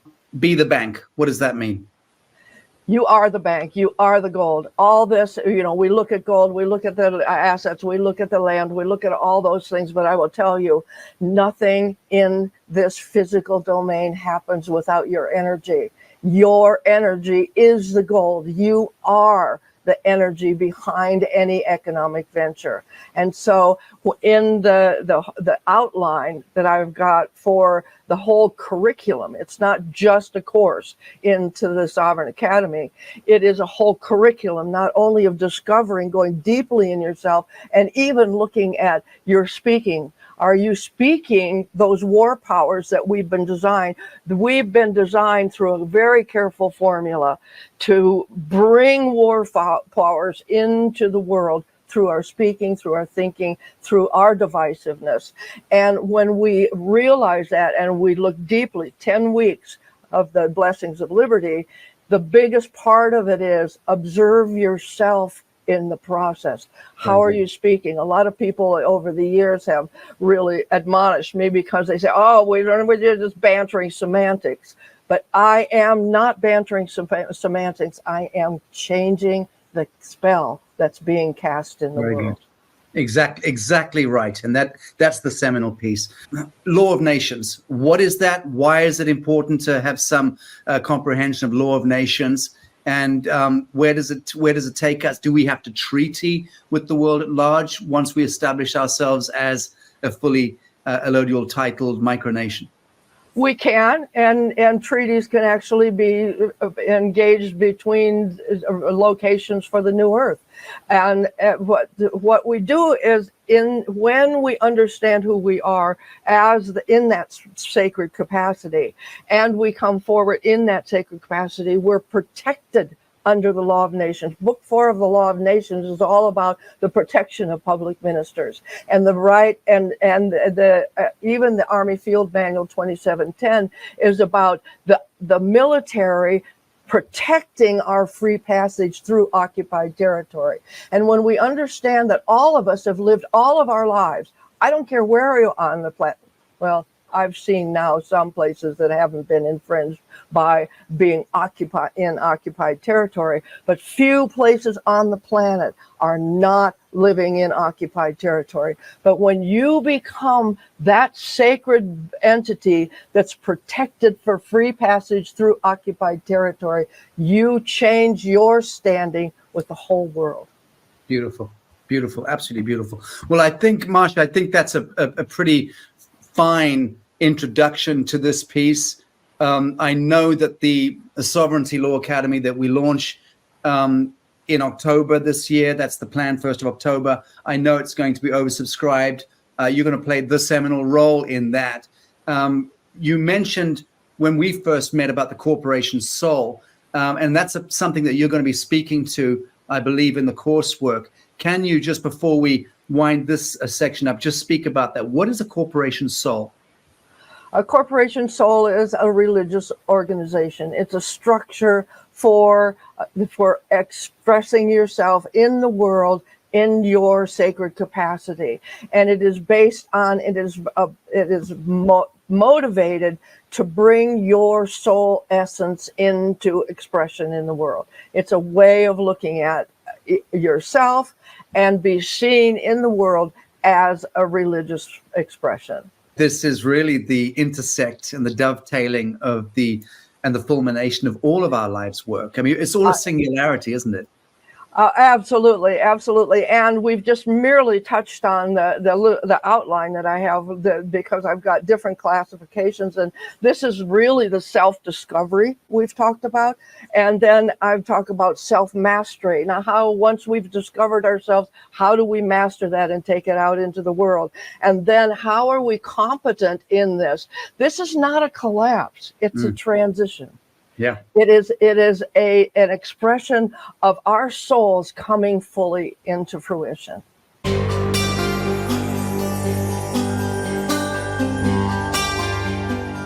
You guys have such an incredible superdimensional grasp of and hyperdimensional grasp of the physics of healing, the physics of treating, healing, and curing. Now, you're not allowed to use those words. The C word is a dirty word. You thought it was. It's not. It's cure, friends. That's the dirty word. You're not allowed to use it, okay? And that's because of your friendly government. And your friendly government only exists because of your taxes. Don't ever forget that. You're manifesting that creature. And we've been working for the last few months on an exquisite brand called Regenesis Spa Clinic Retreat Centers. In the Bible, it refers to our divine connection to the sacred. Regenesis means to rebirth. It means renewal. And so Regenesis represents the rise of the phoenix from the ashes. As an analogy, it's the birthing of a new paradigm of health sovereignty, healing, and the resurrection of our original angelic template, as you speak to so eloquently. This is just a very, very brief kind of overview of exploring the interconnection between nature, health, and the New Earth movement. We're excited because we're going to be building the first big New Earth Regenesis center and facility and training facility, moreover, which will become the international hub and flashpoint. And we're going to be folding into these Regenesis centers the very, very best technologies in the world, which we have access to and which we are variously partnered in. The most advanced microbiology. We will have our sovereign jurisdiction where we will be able to manufacture our own products. At NewEarth Pharmacy, we firmly believe in the transformative power of naturally organic innovation to positively impact lives. The dedicated team of NewEarth Pharmacy has successfully created an extraordinary and groundbreaking brand. We aim to reduce reliance on the pharmaceutical industry and its intermediaries, giving people the power to write their own wellness script. We're pioneering a movement that empowers individuals to take control of their well-being. NewEarth Spike and NewEarth Spike Turbo uses egg protein technology to support the body's ability to defend against symptoms related to spike protein exposure. The NewEarth Pharmacy is pleased to present the NewEarth Spike and NewEarth Spike Turbo. Together, we are igniting a revolution. Welcome to a new era of wellness. Welcome to NewEarth Pharmacy. There's been this onslaught, this sort of attack on the human, through air, water, and our food and our medicine, to really disconnect us from the sacred, disconnect us from that the sovereign right of health and wellness and having access to whatever therapies we should have access to. And so we now are finding ourselves looking for solutions. Everybody's online knows somebody that's dealing with these deep pathologies, and that's really what happened to us as we started to see and having clients come to us with advanced cancers and various different types of advancing ailments that they didn't know what to do with. We really found that all pathology is from a lack of flow of the river of light, this energetic pathway, the cellular pathways of the body, the pranic pathways of the body to get that energy up into our prefrontal cortex, into the God brain, and really awaken these cities. These things are keeping us into these sort of lower shadow aspects of humanity, but we really have access through this process to the cities, to our truest, most awakened selves. And so this process is really we call it the regenesis process, and it's really about an awakening. It's about giving people a very clear step-by-step process, integrating these ancient practices with these cutting-edge technologies to revolutionize and really simplify what this process really is. Well, one of the three legs of the stool for you guys is the ceremonial work and dealing with ancestral trauma, so to speak. Just riff on that for a moment. We both have quite a strong connection to many medicine lineages, including the Quiero. And, in those teachings, the traditional people of the Andes Mountains, they talk about how dis-ease has its roots in the subtle imprints in the energetic field of the body. And so, of course, having that understanding of health and healing, we know that we need to work with those energetic, emotional, mental imprints as well as the physical. In our temple, which is one of the pieces of Regenesis, the sacred sanctuary where we bring ancient shamanic wisdom traditions and modern transformative therapies to converge to create profound healing experiences. And this includes yoga and meditation practices, includes breath and sound journeys, relational somatic therapy, psychedelic assisted therapy, sacred plant medicine ceremonies to support people in transmuting dense energies and accessing those multidimensional states of consciousness.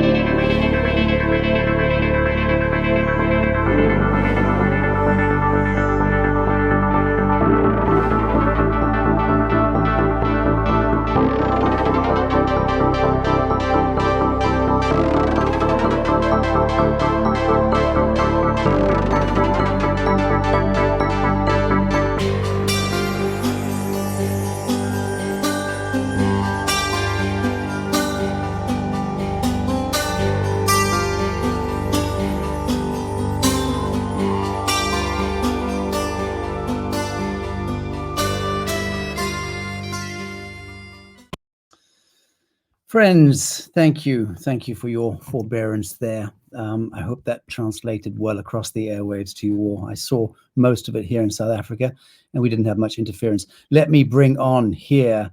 Is Marsha with us? I saw her a moment ago. Yes, she is. Delightful. Marsha, thanks for joining us. Hello, Sacha. Did you catch the film? Yes, I did. Yes, I did. Who was that? It was you superstar. Yeah, you're building up a bit of a cult following already, I'm delighted to say. It takes some of the heat off me, which I'm delighted about. So, Marsha, I suspect we've got some questions. Oh, let me turn to the audience momentarily. Friends, please, now is the moment. I should have given you clear instructions before we drop that film in.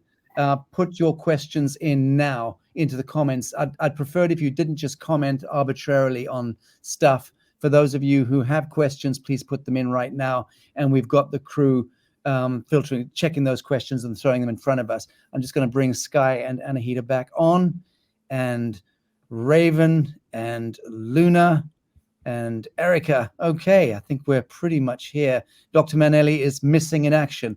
When I see her in the green room, I'll bring her in. In any event, thanks, guys. Let's just go to the questions and see what is coming through. I go to the starred questions. Erica, you said there were a couple that you particularly wanted to highlight. Can you just hit those ones now? Sure. We had a couple questions come in from the NewEarth Sanctuary group that were pertaining to the bigger vision of how the sanctuary and Tennessee connects together, and why.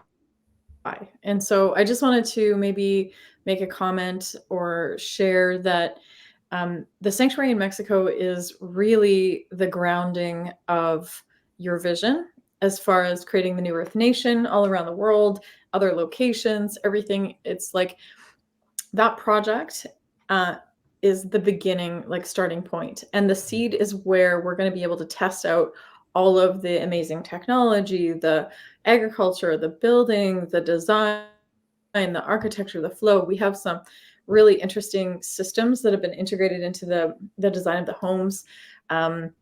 Green mix of technology, like old technology and new technology as far as design goes, and how things work and flow and connect together. And, you know, it's also going to be the basis of how community comes together. The social behavioral side of that, the economic side of that. How do we pay our HOA fees? What are the founding principles? And it's going to be a, you know, an exciting experience for the people involved.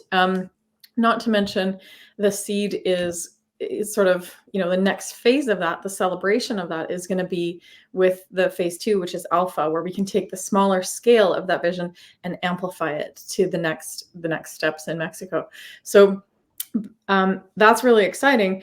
But it also obviously it comes under the umbrella of the jurisdiction and the greater vision for the project, which is to have these amazing locations all over North America, all over the world, to be able to travel in between them, to be able to connect as a community, to show up as like a community of scale all around the world. So it's a very important project.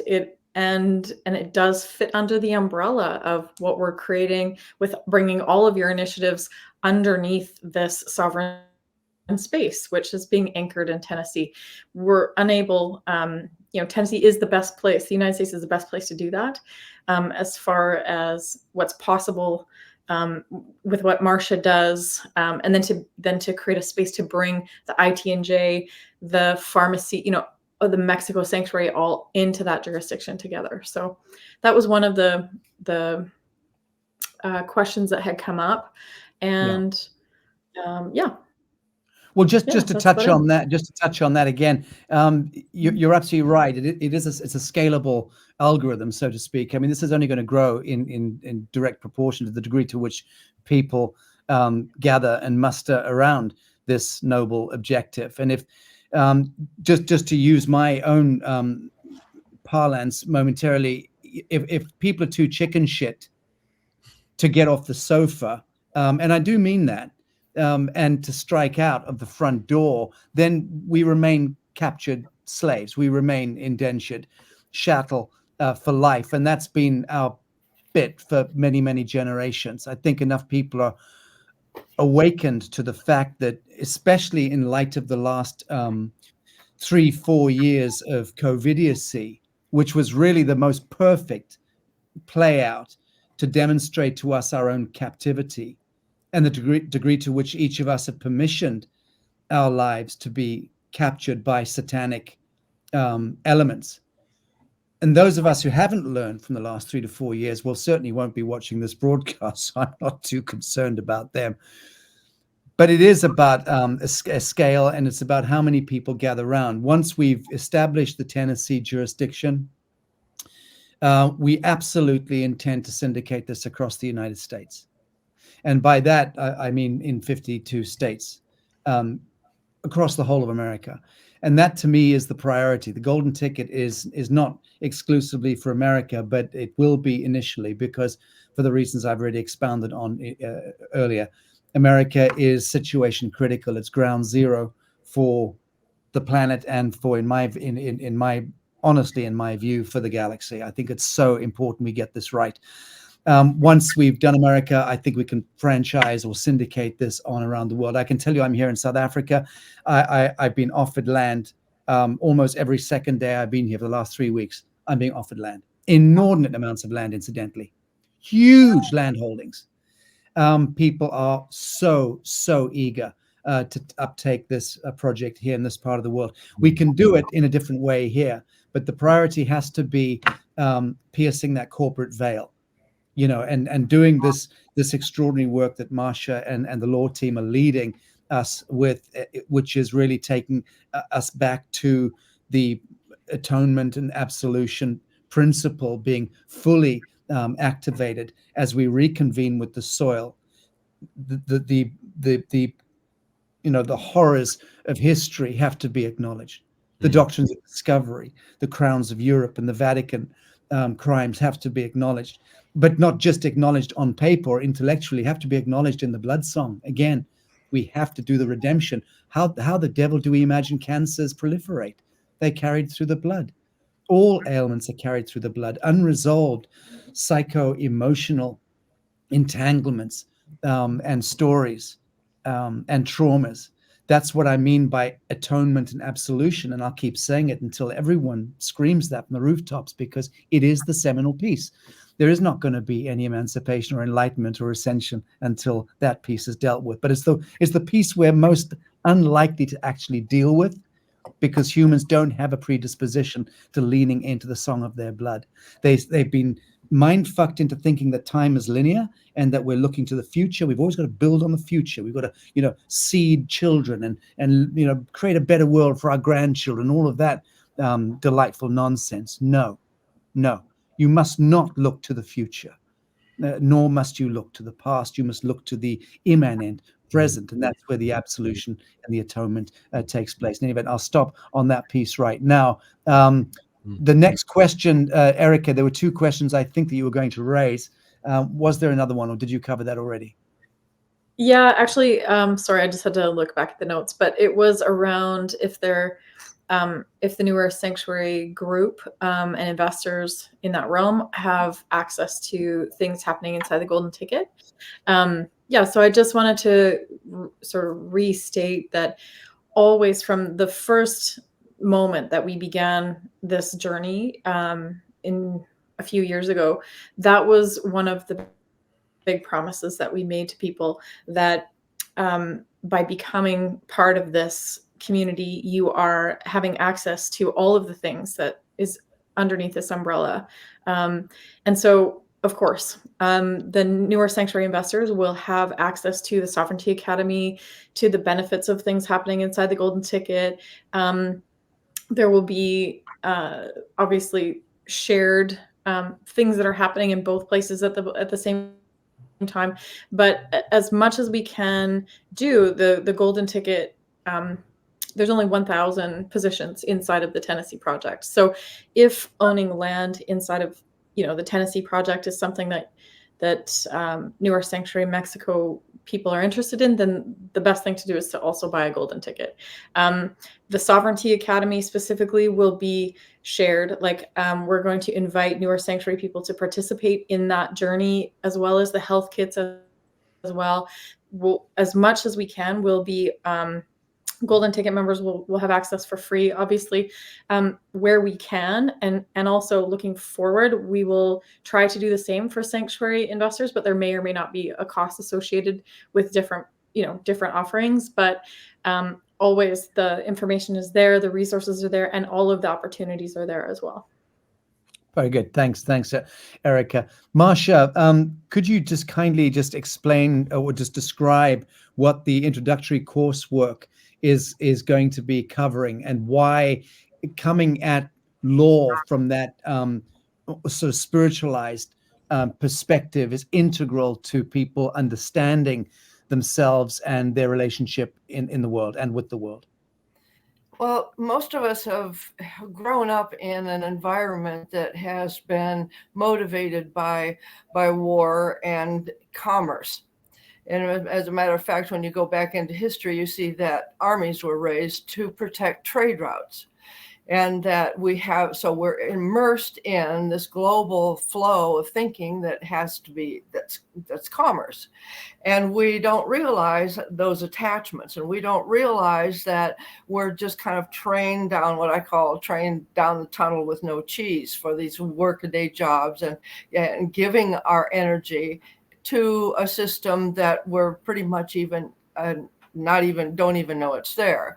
So what the introductory work that is coming is the Wisdom's Calling, Blessings of Liberty, where we look deeply into the shroud of war powers. How was that laid? We'll have lots of evidence for where it was laid in the U.S. and where it was legislated in Canada and where it is in Australia and all of those Commonwealth nations. And when we see how it was and how it's designed, and we begin to see how that design is planted in our thinking and our habits and our speaking, then we begin to have a new awareness for what we can bring into the world. We can start looking at how, with that overlay, can we rise above that? So the Blessings of Liberty is the entree. It's not just the land. It's not just because it's like one time I was doing a seminar with one of my sisters, and we had an hour to drive to it and an hour to drive home.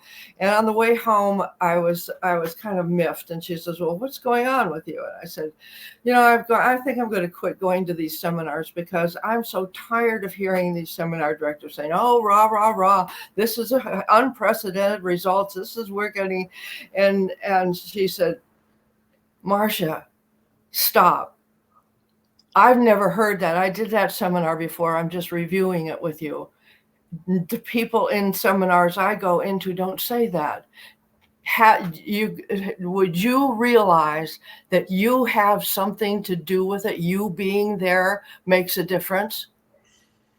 And because I'd heard all over and over and over again, "Oh, it's unprecedented, unprecedented, unprecedented." So I thought that it was hype. And I'll tell you what, it wasn't. And what your being there brings is unprecedented. This is an unprecedented opportunity. For me, at least that's how I see it. I see the spark. Very good. Thank you. Beautiful. Luna, I think there's a question here for you. Where in Tennessee? A number of people are asking that question. So where in Tennessee are we scouting right now and intending to land? Excellent question. I would be asking the same question. Where in Tennessee? So Tennessee is divided into 3 regions, and we are focused on the eastern region of Tennessee, which would basically delineate east of Knoxville and east of Chattanooga if you were to look at the map. And there's several reasons for this. It's climate, it's topography, the geography, one of the largest, I think second largest underground freshwater lakes in the world, the crystals that reside there, the minerals, and the energy of the Appalachian Mountain Range, which goes back billions of years and includes multiple of the tectonic plates and continents merging the DNA from this planet in that region. So the topography is amazing, and that is generally the region to be announced soon where we plant our Rainbow Tribe flag. Very good. Marcia, I think this is another one for you. It's a question that many people will be asking. Please confirm if I'm correct, you have formed this and are operating this as a PMA. Well, it depends upon how you define PMA. number one. I'm assuming, since it's the new big buzzword, so to speak, that you mean private membership association. Yes. Well, it is a private organization. It is a private religious organization, actually. It's with auxiliary opportunities with all the people participating. And so it is private and it is a membership. You've now already joined at some range to be here with Lazarus, raising him from the dead, with the various aspects and various parts that you're participating in. So if defining PMA as a private membership, yes, we're private and we have private agreements.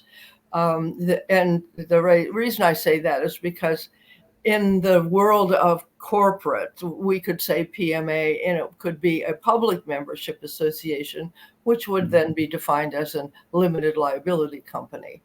So it's not, PMA has multiple uses, and it just means, yes, it's private, and we work with members. It's a member-only organization.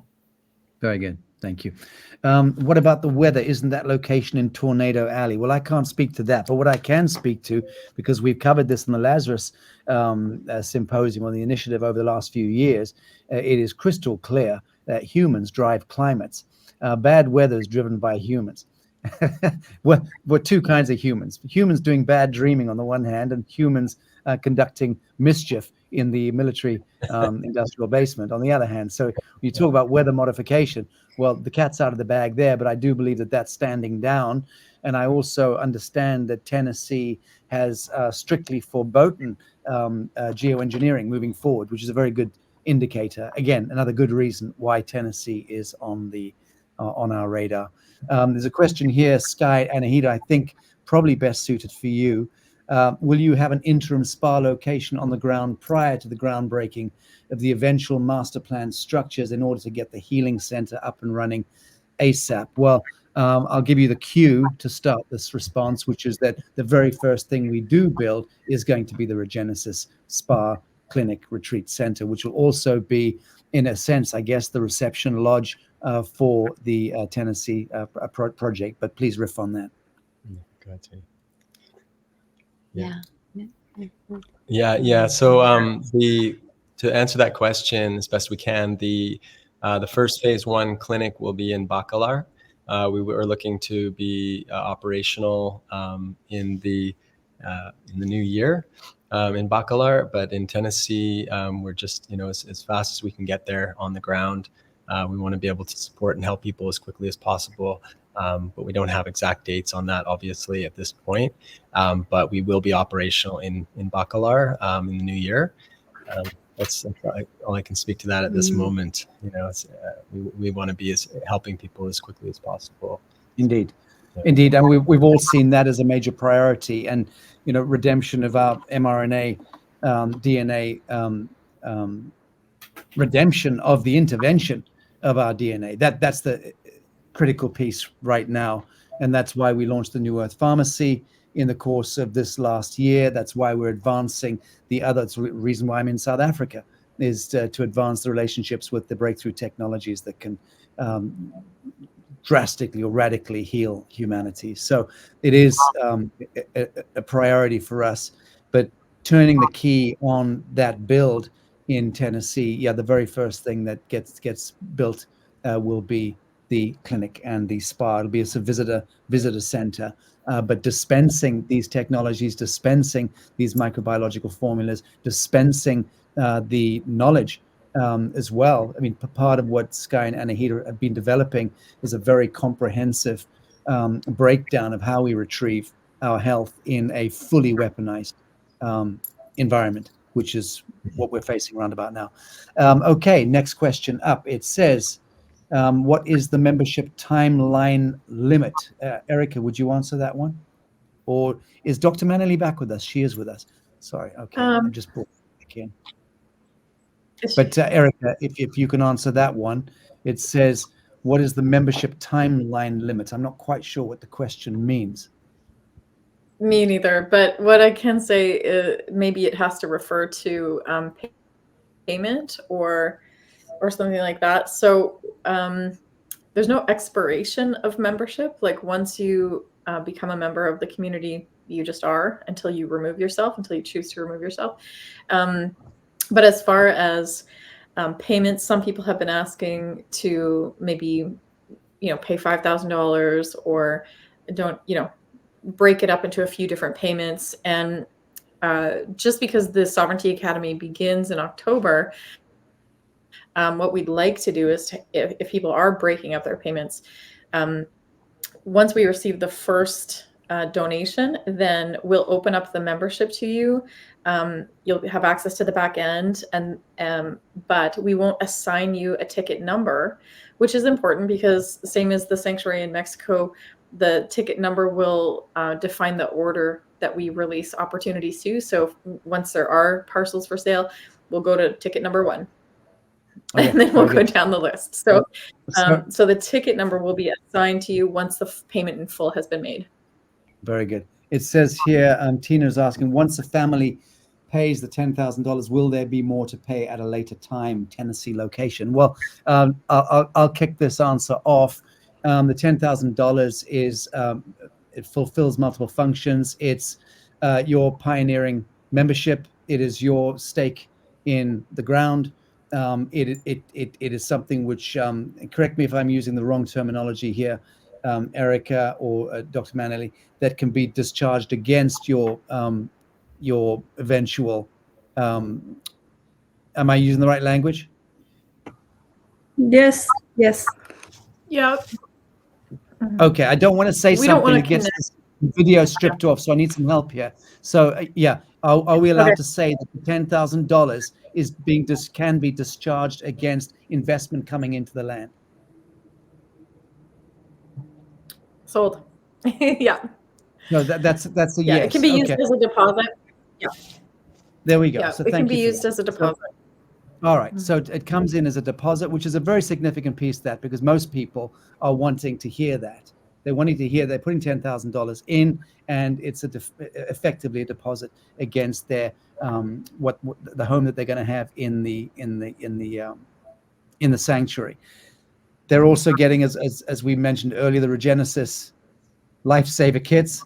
They're getting membership to the Sovereignty Academy, which is pretty significant, I can tell you, and a bunch of other things which we're not able to announce quite yet. I think the next summit, some of the more enigmatic stuff we're doing with technology, I think that we will be able to speak to that at the next summit. I'm very confident that we'll be able to do that. Right now, not able to. It's all I can say is it's very exciting. Yes, Erica, you got your hand up. What do you want to say?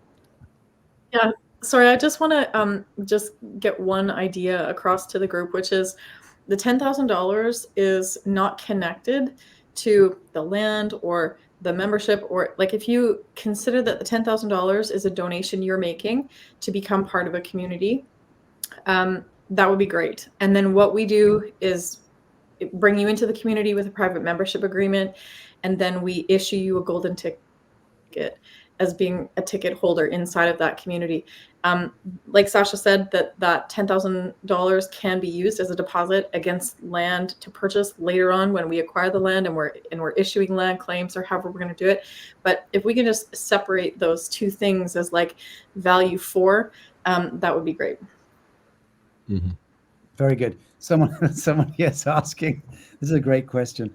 This is Val asking, what if you're over 60 years old? Would you still be considered able to contribute in some way? Absolutely not, Val. We don't want anyone over the age of 60 in our community. Yeah, I think that's a non-question, because half of our management team are over 60s. Put that in your pipe and smoke it.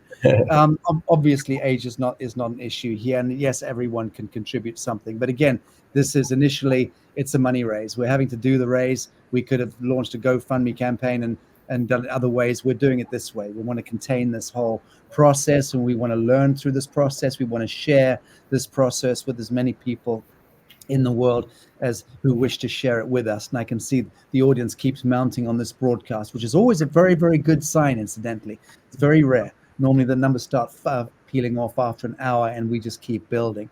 But I know that that's the way it's going to go with this project in any event. There's a question here saying, is the ITNJ applicable globally, the International Tribunal for Natural Justice, and where is it situated within the Tennessee project? Well, I can tell you that I've not had the chance yet to sit down fully with Marcia and Raven and Judge Burney and our other law lords and bring the trustees of the International Tribunal of Natural Justice and the working committee or secretariat together. That's something which is going to happen within the next couple of weeks.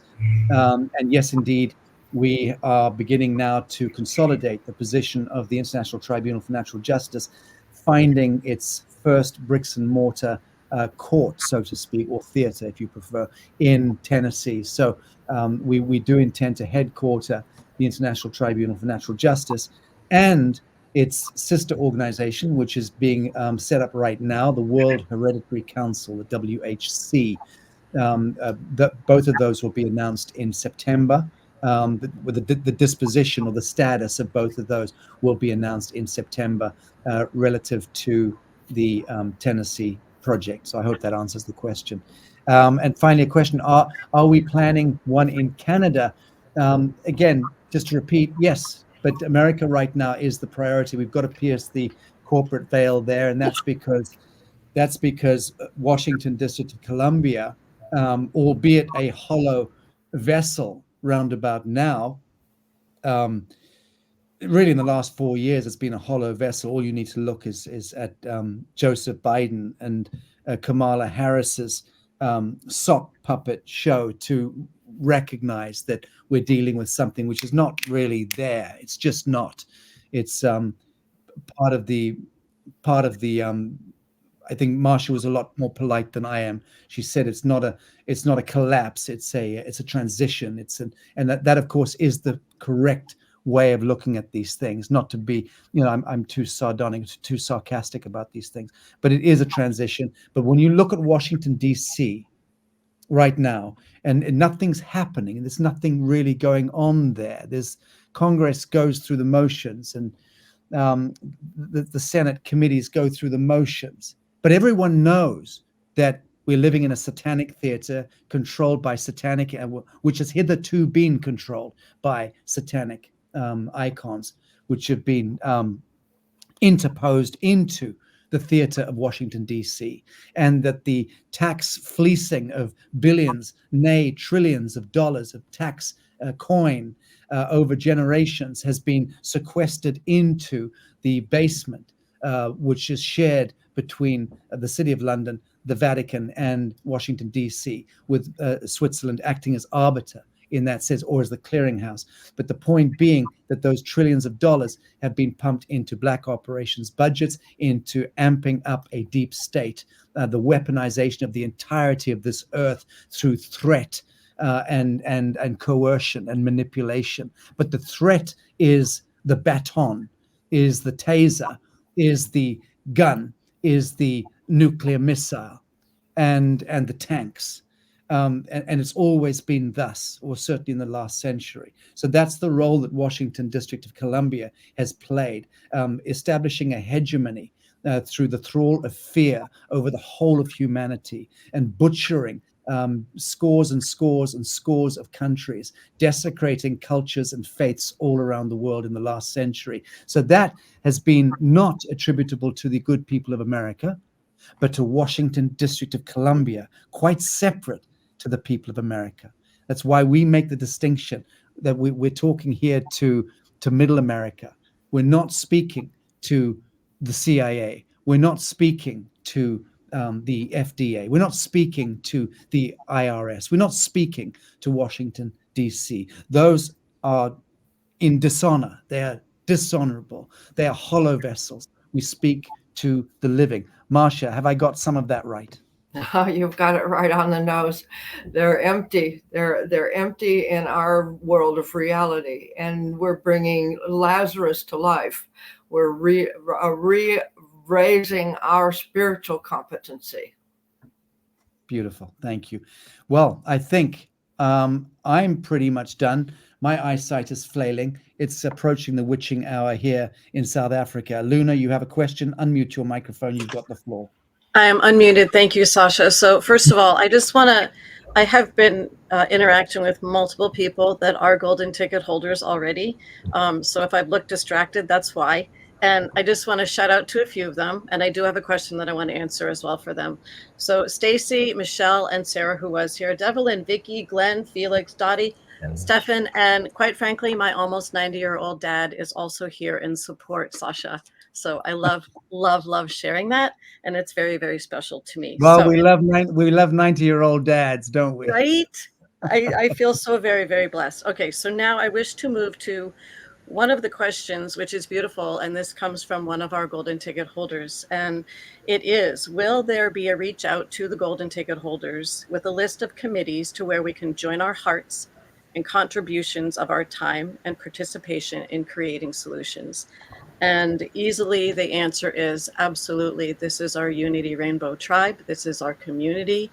This is where we roll up our sleeves and join together and create the solutions moving forward for ourselves, planting the flag in humanity. And Sacha, you can take it from there. Thank you. Beautiful. So let's do call to action now. Dr. Manelli, did you want to say something? Yeah, I want to say that we only have 1,000 tickets, so take it, get it donated before they are gone. And we accept Bitcoin and check, wire, and credit cards. So we actually make it very easy for people to contribute. Beautiful. Thank you very much indeed. Okay. As a call to action, did we want to, what kind of people are we inviting to reach out to us to participate in our core team? I would say at the moment, sorry, Raven, putting you on the screen there, love it. You're looking wonderful. I meant to put myself there. What do we want to do a call to action here? We may as well. I'm looking for some more creative people. We've got a design team. We've got architects. We've got a design team together. But I'm personally looking for very creative editors / CGI experts. Anyone out there who's super creative in CGI and in architecture, CGI, that kind of stuff, call me, reach out. I want you. I want to speak to you. I want to vet you. And if you're good enough, we'll do some kind of beautiful swap deal. We'll bring you into the project. Remunerations are being built into this, but I'm looking for super creative people to join our design team because I want to thunder along. We've got a good team, but we're also spreading thin. I don't want to spread too thin. I can't take our genius crew away from the Mexico project because Bacalar is integral and we're beginning that project right now. And it's very important that that thing moves at pace because we already spent the best of the last year getting through all the hurdles and compliances and what have you. Now that that's moving, I don't want to be diluting our creative team. So anyone out there who's super creative, CGI, architecture, reach out, ask for me directly. Luna or Erica will put you in direct touch and we'll take it from there. Erica, who else are we looking for, or do you not want to say at this time? Yeah, I think, well, we are looking, as the initiatives roll out and come under the umbrella, we are looking for like bookkeepers, administration staff, like that type of operational admin at the moment, especially planning with, expanding. We have a really good, I think as things unfold, I would love to be able to continue posting or sharing opportunities that arise. But I think really that's the key right now is administration and bookkeeping. Very good. Well, we have an amazing treasurer, bookkeeper, administrator in chief, and that's Raven. But for sure, we need to bring in some support for her. Anything you wanted to add to that, Raven? You'll have to unmute your microphone.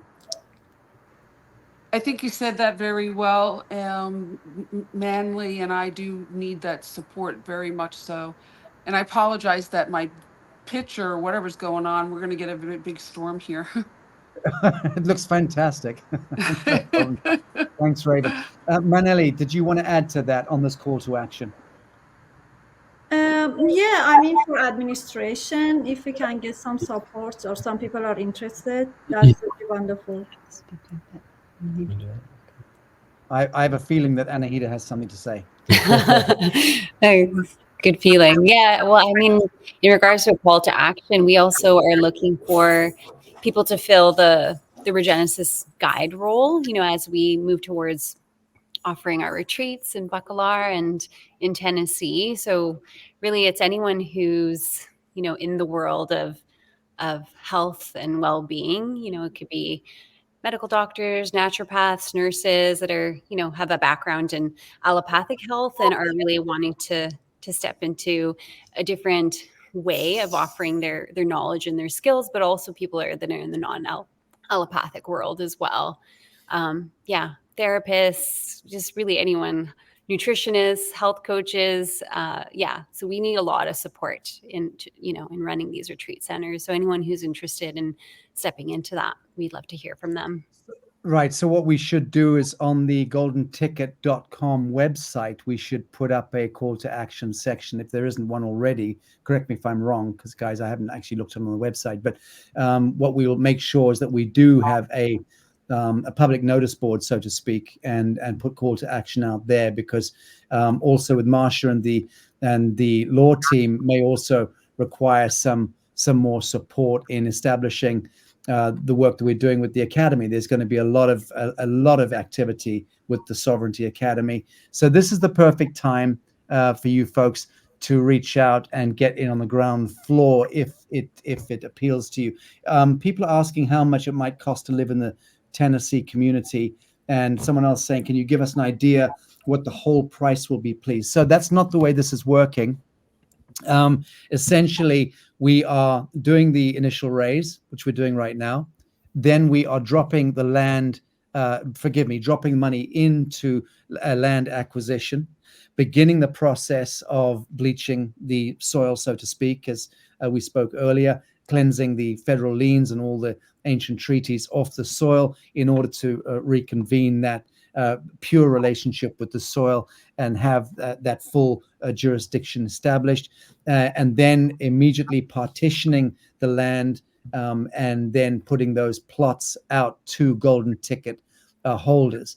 And that'll all be done virtually online. So we'll create mapping systems online where people can come. We'll have the flash sale whereby we open up the valve, and everyone will be invited on to that portal and then see the land and choose your designated spot of land. But I have to say that it's going to be an order of priority. Luna, speak to that. First come, first serve, right? Absolutely. Just as with our newer sanctuary in Mexico, it's those who choose to feel the calling and step forward to this work and this community. When the donation is made, then your number is added to your golden ticket. So when it's time to offer up those residential locations within the sanctuaries, that's when you're called to review those parcels. And Sacha, on a slightly different subject, I have a couple other people talking about things. First of all, yes, your domestic pets, kitties and doggies and things are of course welcome. We will also have a horse sanctuary, and we already have someone heading that up. But two things. If you have questions, please go to our website, Golden Ticket, and check out the PDF. There's a lot of information there. If you further have questions, please send me an email on the webpage email. I answer everything directly, personally, with each one of you, and I'm delighted to do that. Sometimes I can't get back to you on the exact same day, but I do try. And I'm also receiving people's resumes and information there as well, creating a database for moving forward. So thank you, everyone, for reaching out to me. I enjoy each and every one of you. Very good. So someone's asking, is the architectural style you're showing what you're planning for Tennessee as well as Mexico? Short answer is I'm the master architect. That is my great passion. And so what you've seen in Mexico are essentially my designs. And yes, we are bringing that look and feel over somewhat. But in Mexico, I'm exploring a slightly different design language, a bit more hacienda style. yeah, I don't want to give too much out right now, but the bottom line is we're going to be incorporating some of the design language from the Mexico project with the Bacalar project with Tennessee, because it's so popular and people love that look and feel. So that short answer there is yes. What are the land characteristics you're using as a criteria for purchase? In simple terms, we are scouting land that has very good primary water sourcing with brooks and rivers and what have you, woodlands, forest, and elevation. But it's a medley of things. I mean, also that's why we chose Tennessee, because it's such a perfectly appointed place. Someone here saying they'd love to help Anahita and Sky. Well, then reach out, please do. Please. Okay. Yeah. Did you want to say something there, Sky?